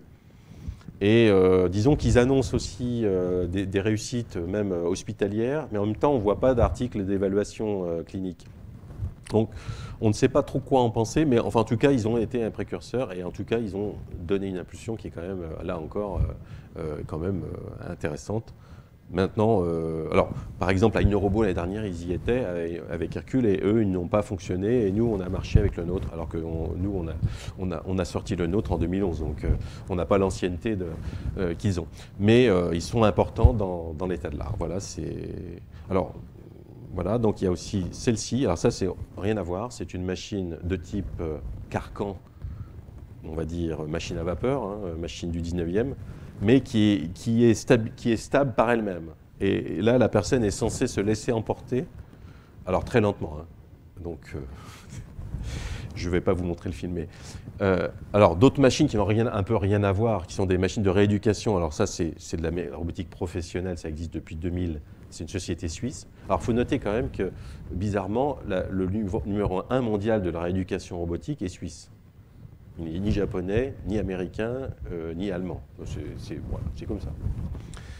Donc, non, mais c'est assez notoire. On ne pense pas aux Suisses en priorité, mais en réalité, sur ce sujet-là, ils sont les premiers. Bon. Lopez, c'est aussi pour la rééducation, mais ça, c'est un projet universitaire. Un projet de recherche. Voilà. Bah, ici, c'est projet plutôt militaire. Alors ici, donc, projet militaire à vocation aussi civile. Voilà le panorama. Alors, ils n'ont pas tous la même fonction, c'est ça qui est important. En fait, par exemple, celui-ci sert à amplifier l'effort. Alors aux États-Unis, le dogme depuis 1966, ils avaient un projet en 66 qui était déjà l'homme amplifié, hein, voilà, et hydraulique avec une très grosse puissance. Bon, donc ça, on va dire, c'est assez américain. Sauf qu'ils ont une technologie très de pointe dans la matière d'hydraulique et ils l'utilisent aussi pour un espèce de mouton, vous avez peut-être vu, qui s'appelle Big Dog, qui marche sur la neige, qui dérape, qui marche sur des tas de cailloux, qui est absolument remarquable, qui est une machine les plus avancées au monde. Donc, bon, disons que leur idée était d'aller vers la forte charge militaire, 100 kg, etc. Alors le problème de l'hydraulique, vous le savez tous, c'est que quand on convertit de l'énergie qui au départ n'est pas hydraulique et électrique, on paye la conversion en fluide, on fait circuler des fluides et on perd beaucoup d'énergie. Donc celui-ci, il a toujours un fil à la patte, donc il n'est pas autonome. Il sert à amplifier. Et puis celui-ci, c'est le plus avancé. Alors on nous a dit qu'il a été envoyé en Afghanistan, mais en fait, on n'en est pas sûr. Bon, en tout cas, il porte une charge, il est hydraulique, et ça a été vraiment notre référence, disons, pour faire Hercule. Alors nous, on a opté pour une technologie complètement électrique, qui est très économe en énergie, parce qu'on utilise directement la batterie, en disant, s'il y a des progrès sur les batteries dus aux véhicules électriques, on en profitera, parce que nous, on utilise directement l'énergie. Et on a donc, vous comprenez, utilisé notre expérience acquise, comme je vous l'ai expliqué dans tous les précédents projets. Et on a donc employé les mêmes actionneurs que sur le bras, mais en plus puissant. Et c'est la voie qu'on a choisie et donc qu'on va poursuivre. Alors aujourd'hui, il y a un deuxième projet qui s'appelait Héraclès, mais qui va changer de nom pour des raisons juridiques. Mais donc il y a une suite à Hercule. Et alors Hercule, par ailleurs, sera montré au salon de l'aviation, au stand de DGA. Mais bon. Oui, on va donc. Alors je vous montre, mais vous l'avez sans doute vu, peut-être vu à la télé. Voilà, Hercule en marche. Donc ça, c'était il y a presque 2 ans, enfin c'est 1 an et demi.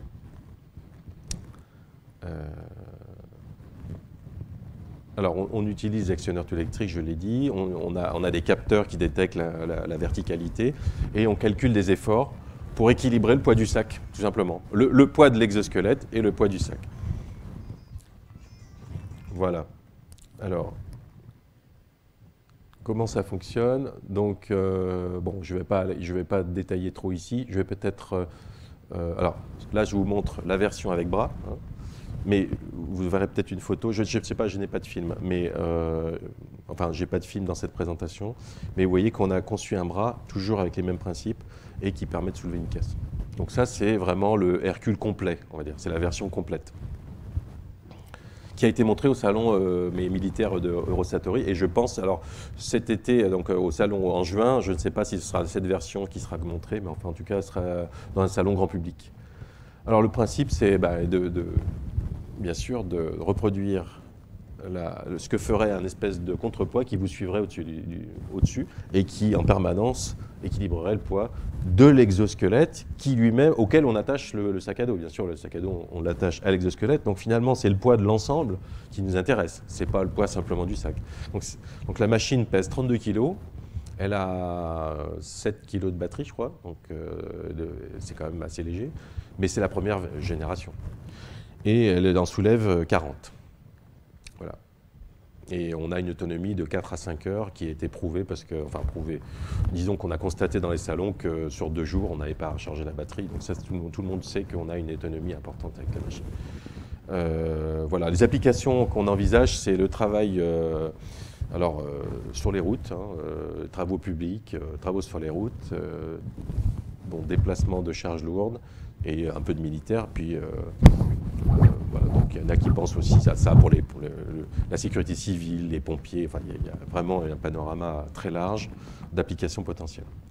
Alors, en dernier, la dernière slide, c'est pour vous parler du tout dernier. Donc c'est quoi? C'est un nouvel exosquelette où vous reconnaissez les bras que vous avez vus, les bras de Able en version complète, qui ont été montés sur 2 jambes nouvelles, mais qui sont dérivées de celles d'Hercule, qui sont provisoires, et qu'on va coupler à un capteur qui sera sous l'os du crâne, donc qui sera en contact avec le cortex. Alors ça s'appelle une matrice ECOG, c'est-à-dire électrocorticogramme.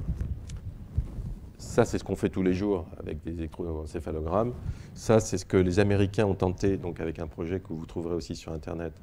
Ils ont réussi à commander un bras avec une personne qui était un patient qui était atteint d'une maladie grave. Et bon, ils ont démontré. Mais nous, ce qu'on souhaite, c'est ne pas être invasif. Donc le projet français, c'est le professeur Benabid à Grenoble, qui donc dans le cadre de... Alors, ce projet est hébergé à Clinatech. Clinatech, c'est dans le CEA de Grenoble.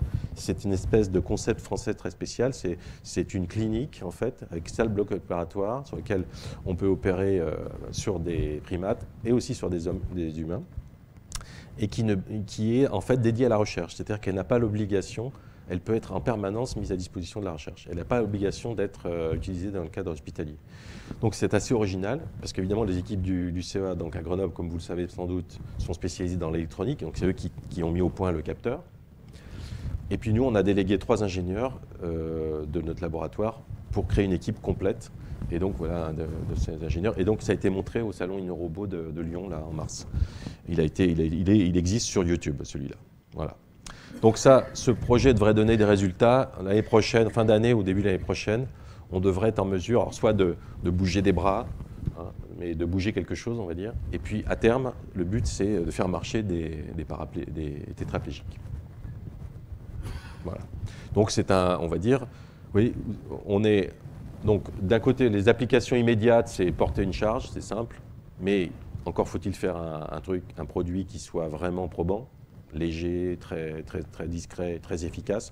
Donc, ça, c'est l'affaire industrielle, et on est en association dans un nouveau projet, une nouvelle phase donc, de nos projets là, financés par la DGA, qui s'appelait Héraclès.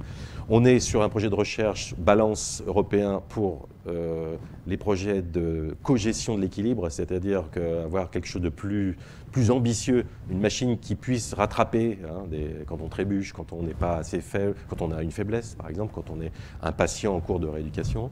Et puis, vraiment, le projet extrêmement ambitieux, qui est de coupler directement à l'intention du cerveau par un capteur cortical. Voilà, donc ça c'est le projet Balance, mais j'en ai déjà un petit peu parlé. Donc alors là, le projet européen c'est quand même remarquable parce qu'on est avec les plus grands laboratoires du secteur, donc l'Imperial College, le THZ, donc c'est eux qui ont donné naissance à la société suisse dont j'ai parlé.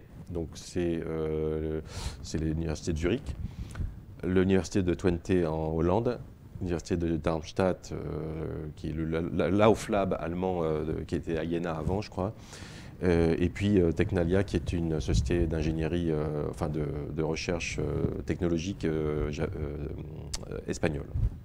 Voilà, et nous.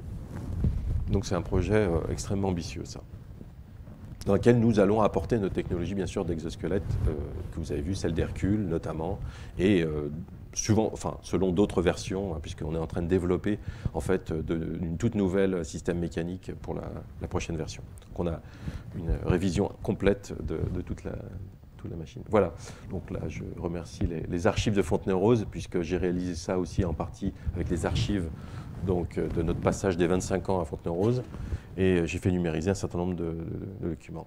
Voilà, je vous remercie de votre attention, j'ai fini. Merci. Merci beaucoup. Donc on a un petit peu de temps, une demi-heure pour des questions. Alors je sais pas, qui se lance en premier? Peut-être que je vais descendre, ouais, ce sera plus facile, plus agréable. Ouais. Je suis au niveau. Ouais.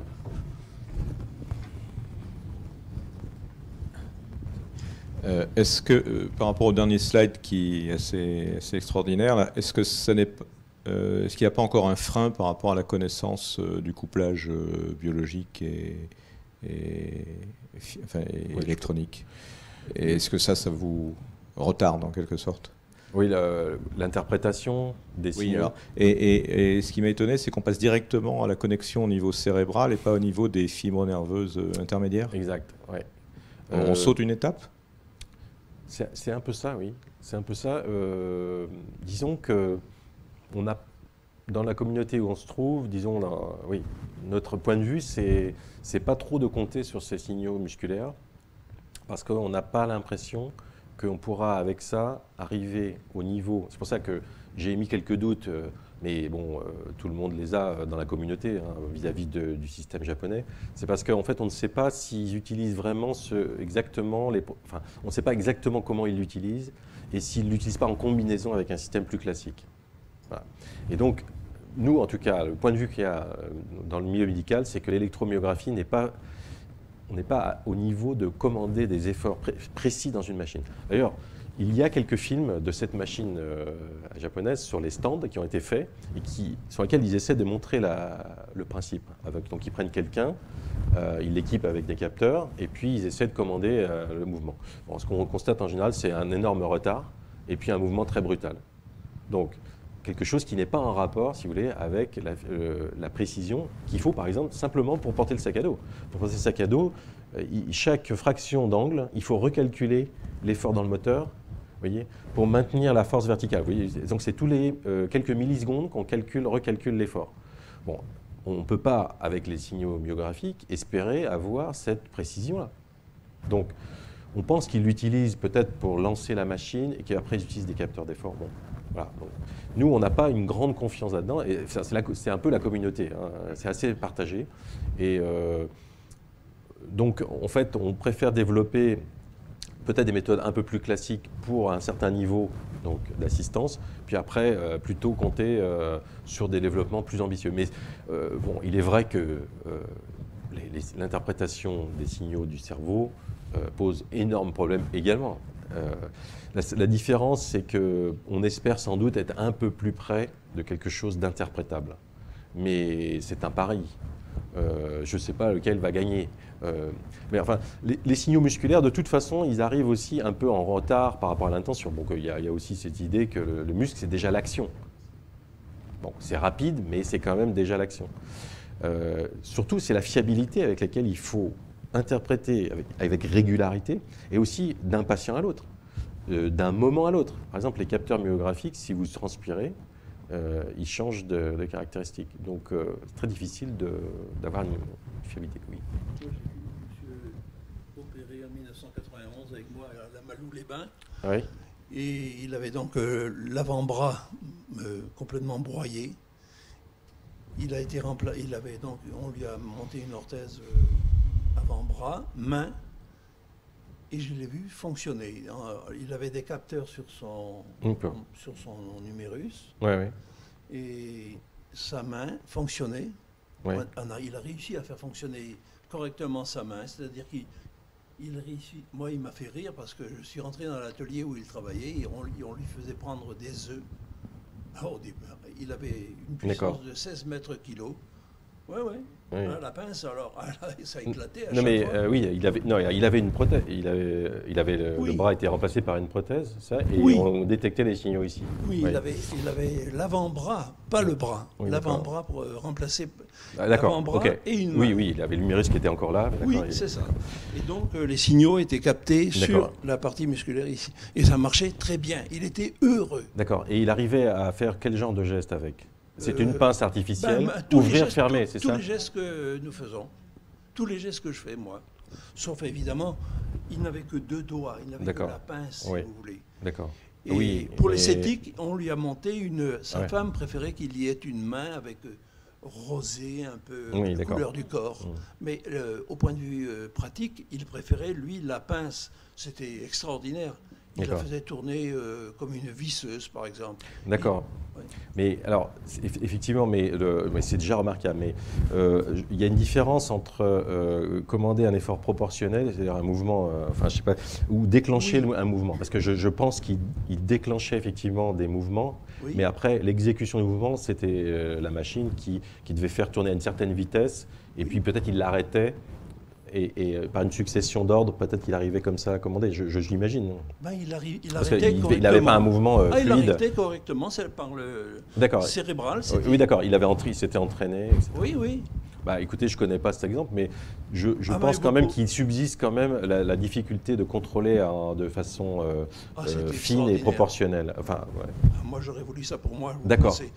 Écoutez, j'ai un plexus brachial, alors. Ouais, bon. d'accord, vous auriez, d'accord. Et Ah, c'était à quel endroit, vous m'avez dit? À la Malou-les-Bains. À la Malou-les-Bains, oui. Oui, elle a D'accord, mais vous chez vous rappelez Madame Tori. la technologie venait de quelle... Ah, je ne sais pas, je pense que c'était suisse, je ne suis pas sûr. Hein. D'accord, Je crois que c'était suisse. d'accord. Ok. Enfin, il y a des tentatives. Actuellement, c'était actuellement il y a merveilleux. une main qui est, et C'était merveilleux. qui est Merveilleux. contrôlée comme ça. Oui, En fait, on est quelques rééducateurs là. oui. Donc, ce dont parle monsieur, donc on n'est pas du tout technicien. Après, on ne peut pas Oui, vous dire oui. comment ça marchait, mais en fait, ces prothèses-là ont des capteurs sur des muscles sains qui n'ont pas la fonction qu'on va demander à la prothèse. Oui. Par exemple, un amputé de membre supérieur, on va Mm. lui mettre des capteurs au niveau de muscles de l'épaule qui servent Oui. à autre C'est chose. ça. Et toute la rééducation consiste à former le patient pour utiliser, en faisant la contraction isométrique de muscles à distance. Isométrique, ça veut dire une contraction sans faire de mouvement, Oui. pour fixer l'épaule, d'agir sur des mouvements qu'il va faire avec les mains, avec sa prothèse. Oui, oui. Donc ça, c'est un type de prothèse. Et par contre, il y a d'autres systèmes dont vous avez parlé là au niveau du robot, où ça va être plutôt des gens qui vont être paralysés, donc par exemple des gens qui ont une hémiplégie ou une paraplégie, et où alors avec une commande au niveau cérébral, ils vont produire un mouvement. Parce que la pathologie fait que cette commande nerveuse ne va pas arriver jusqu'au muscle. Et la rééducation, ça va être de dire, voilà, j'imagine, je vais prendre cet objet avec ma main. Oui. Je ne suis plus en capacité, parce que je suis paralysée, de faire ce mouvement. Oui. Mais le robot, lui, va enregistrer le mouvement que je dois faire et va me le produire. Donc j'ai un effet biofeedback. Parce que ma main va être amenée par le robot à Oui, faire oui. le geste que je commande. Oui. Et du coup, C'est mon ça. cerveau est renseigné sur ce geste que je fais. S'il y a corrélation des deux, Voilà. on Et va du coup, rétablir. Voilà, Ouais. et ça aide à la récupération dans ce sens-là. Alors, il me C'est à semble, peu il y a- près ça, Laure. Voilà. j'ai vu aussi assez récemment, il y a 2-3 ans, les Américains avaient fait aussi une commande en passant par les muscles pectoraux. C'est ça. Et là, ils avaient un bras prosthétique.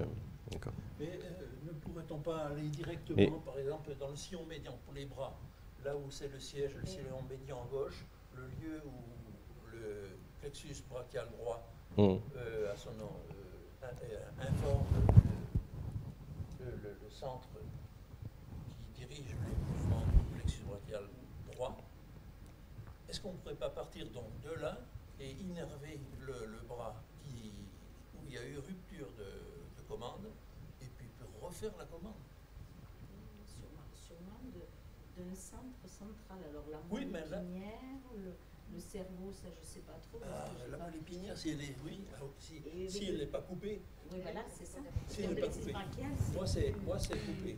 C'est arraché au niveau de la moelle épinière. Voilà. Donc, il faudrait bypasser. Il faudrait aller directement au centre de commande. Mais je ne sais pas si pour le plexus ça existe. Alors là, ils éduquent la personne à contrôler les muscles ici. En fait, ils s'en servent de relais, en fait. Et c'est un muscle il est indépendant. Il est utilisé il est mis à disposition pour ça. Ouais.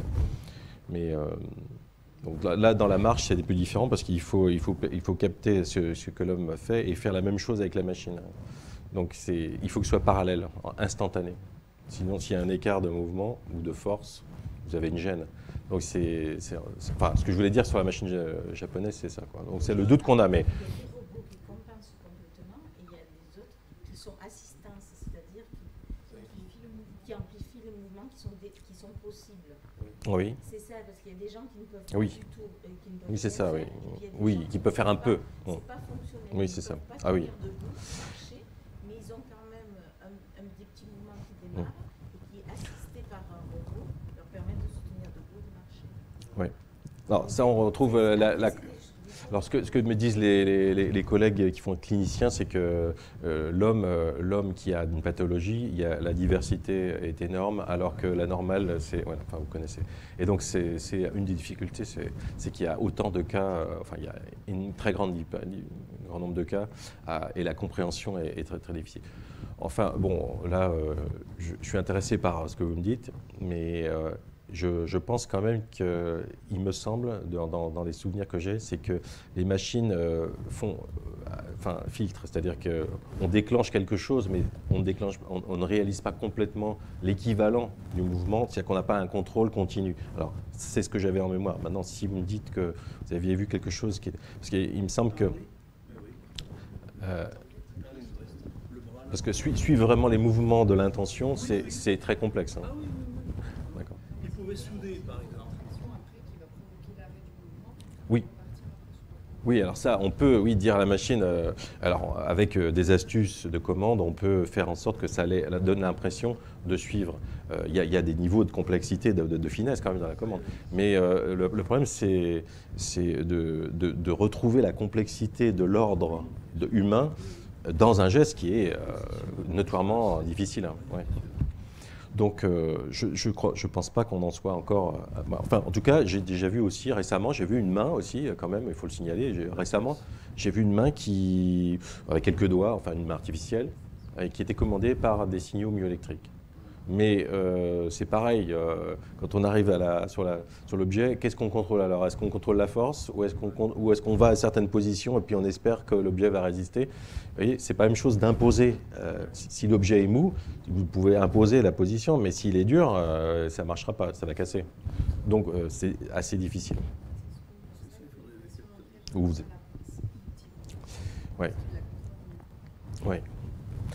Bon, enfin, voilà. Donc, c'est quand même assez vaste, vous voyez, et on ne peut pas répondre à tout immédiatement. Mais enfin, il y a énormément de travaux là-dessus. Hein, et la combinaison aussi de techniques un peu plus classiques avec des avancées parfois. On peut faire des systèmes aussi progressifs qui donnent satisfaction dans certains cas. Mais c'est facile c'est assez courant de voir des films, mais sur des cas.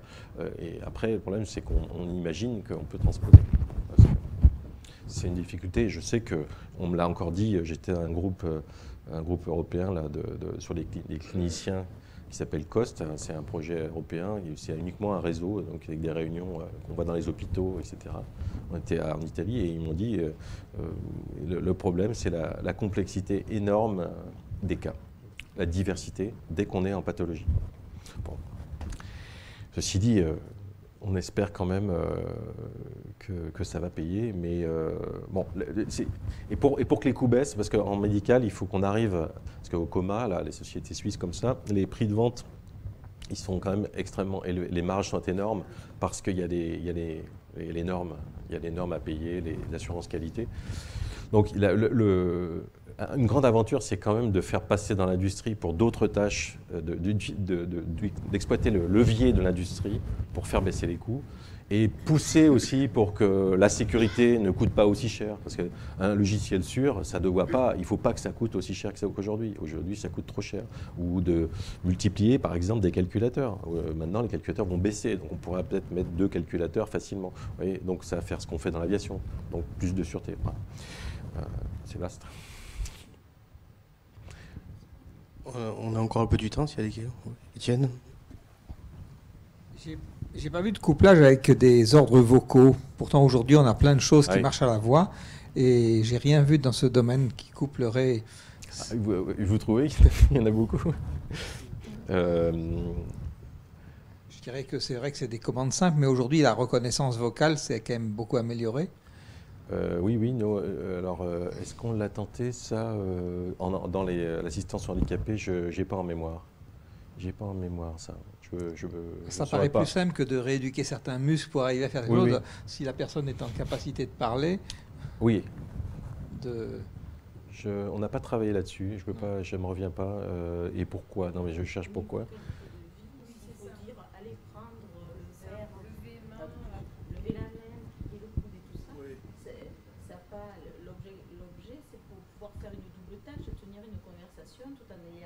Un verre ou un objet sur une table.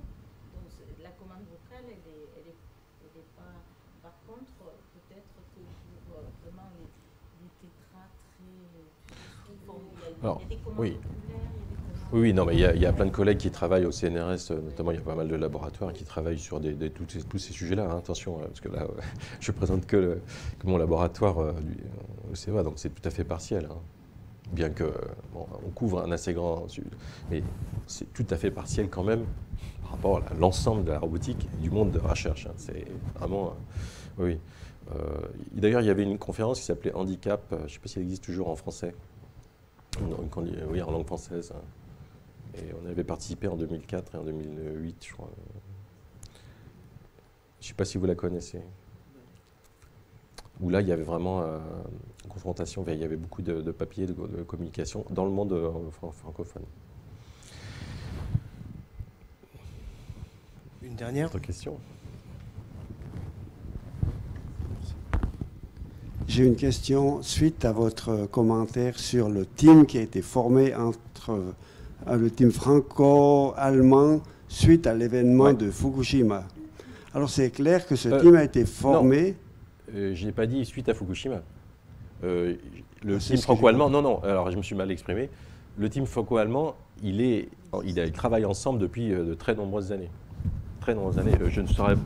Je ne sais pas si c'est dès l'origine de l'Intra en 88 ou c'est dans les années 90, mais je dirais qu'il y a plus de 10 ans, voire 15 à mon avis. Donc, alors, non, j'ai dit qu'en France, on l'a créé après Tchernobyl, donc en 88. En Allemagne, ils l'ont créé en 77. C'est assez remarquable d'ailleurs, puisque c'est avant le premier accident nucléaire qui était à 3 Mile Island en 79. Mais ma question reste, ce team a été formé pour tenir compte de l'impréparation des ingénieurs, l'impréparation normale des ingénieurs et des spécialistes du génie nucléaire. Alors ma question est, y a-t-il un team européen ou mondial qui s'occupe des événements imprévus qui pourraient arriver, comme par exemple la vague de 20 mètres qui est arrivée à Fukushima? Bon, la vague de Fukushima, elle a créé beaucoup de réactions. Et ce que je sais, c'est qu'il y a des modifications et il y a des réflexions qui ont été, il y a des décisions qui ont été déjà prises, puisqu'en France, on a déjà décidé de modifier les réacteurs. Donc, le problème, c'est quel événement prenez-vous en compte? Et c'est toujours le problème de toute construction humaine, c'est-à-dire jusqu'où aller? Jusqu'où aller dans l'éventualité.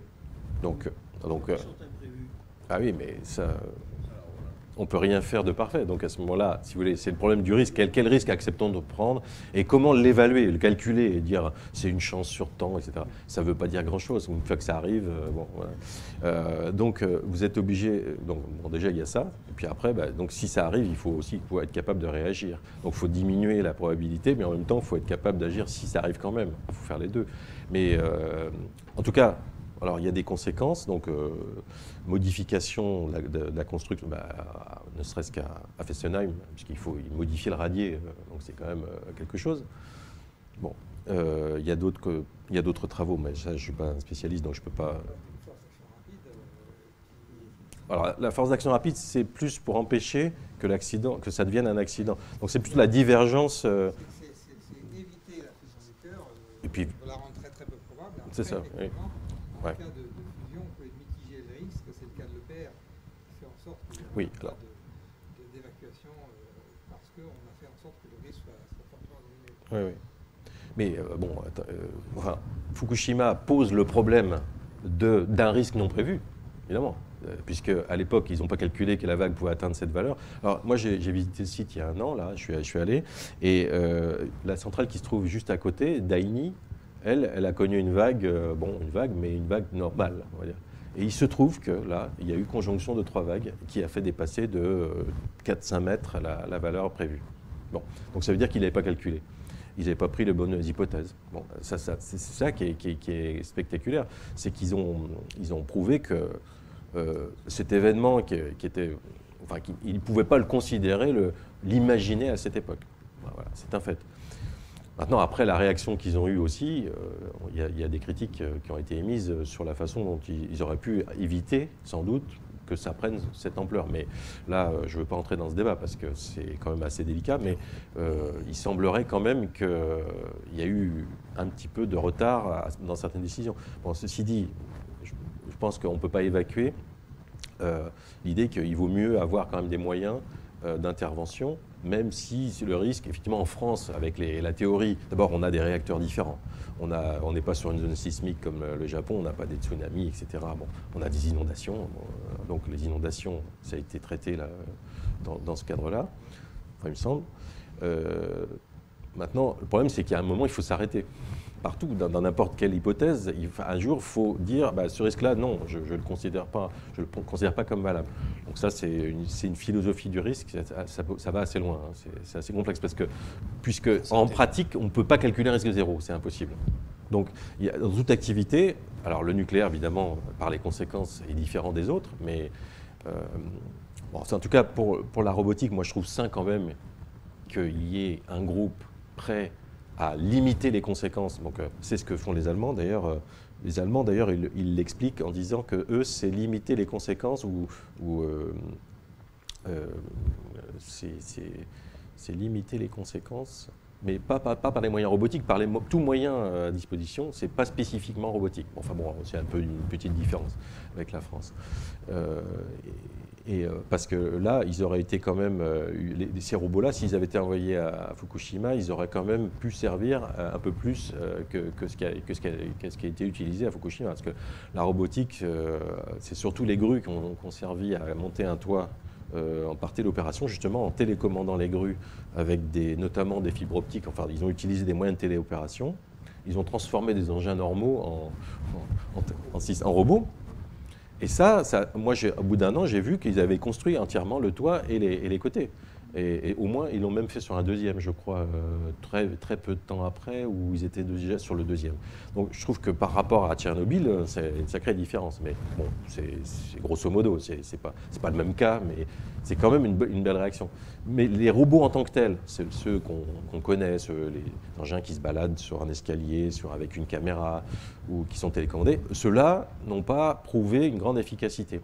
Mais ce qui est gênant, c'est que les nôtres ont été bloqués sur l'aéroport. Ils étaient dans l'Antonov. Et pour des raisons dans lesquelles je n'aurais pas entré, l'Antonov n'a pas décollé. Et l'Antonov, c'est un avion qui est unique au monde. Donc une fois qu'on l'a, donc ils ont été jusqu'à avoir l'Antonov sur le tarmac avec les robots dedans. C'est quand même gênant. Donc moi, je trouve que normal que quand même Alors, ceci dit, moi je préconiserais que les robots ne soient pas dans un parc isolé, mais qu'ils soient plutôt en permanence utilisés dans les chantiers, par exemple, de démantèlement, puisque le démantèlement, c'est ce qu'ils font actuellement. Donc c'est la même chose. Donc il vaut mieux que les machines soient en permanence mises au point et améliorées en permanence, puis les coûts aussi seraient meilleurs, plutôt que d'attendre un hypothétique accident qui, évidemment, en France, compte tenu de notre technologie, compte tenu des risques naturels, va sans doute pas arriver, on espère, évidemment, parce que c'est de la statistique, alors ça ne veut rien dire. Mais il a très peu de chances d'arriver. En tout cas, à cette gravité-là. En plus, 3 Mile Island a prouvé que, justement, un accident grave de cœur est resté confiné avec le modèle qu'on a, puisque c'est le même modèle que les Américains, c'est un modèle similaire à... C'est le même principe que celui de 3 Mile Island. Donc, 3 Mile Island a montré que c'était pas l'accident est resté peu grave, enfin pas très grave. Il y a eu quelques relâchements. Mais je ne peux pas chiffrer les relâchements qui ont eu lieu, mais je sais que c'était pas énorme, 3 fois rien. Donc après, le cœur a fondu, ça a été stabilisé, ils sont intervenus, après ils ont fait des travaux, et puis on a modifié toutes les centrales à la suite de cet accident. Et ça, toutes les centrales françaises ont été modifiées à la suite de l'accident de 3 Mile Island. Donc c'est quand même aussi un argument assez fort. Maintenant, le risque naturel, lui, moi, si vous voulez calculer le risque d'un tremblement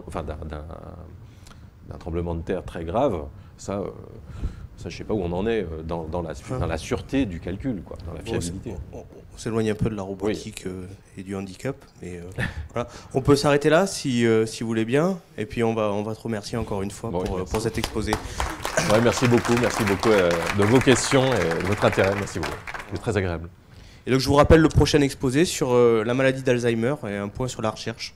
Donc c'est le 13 juin.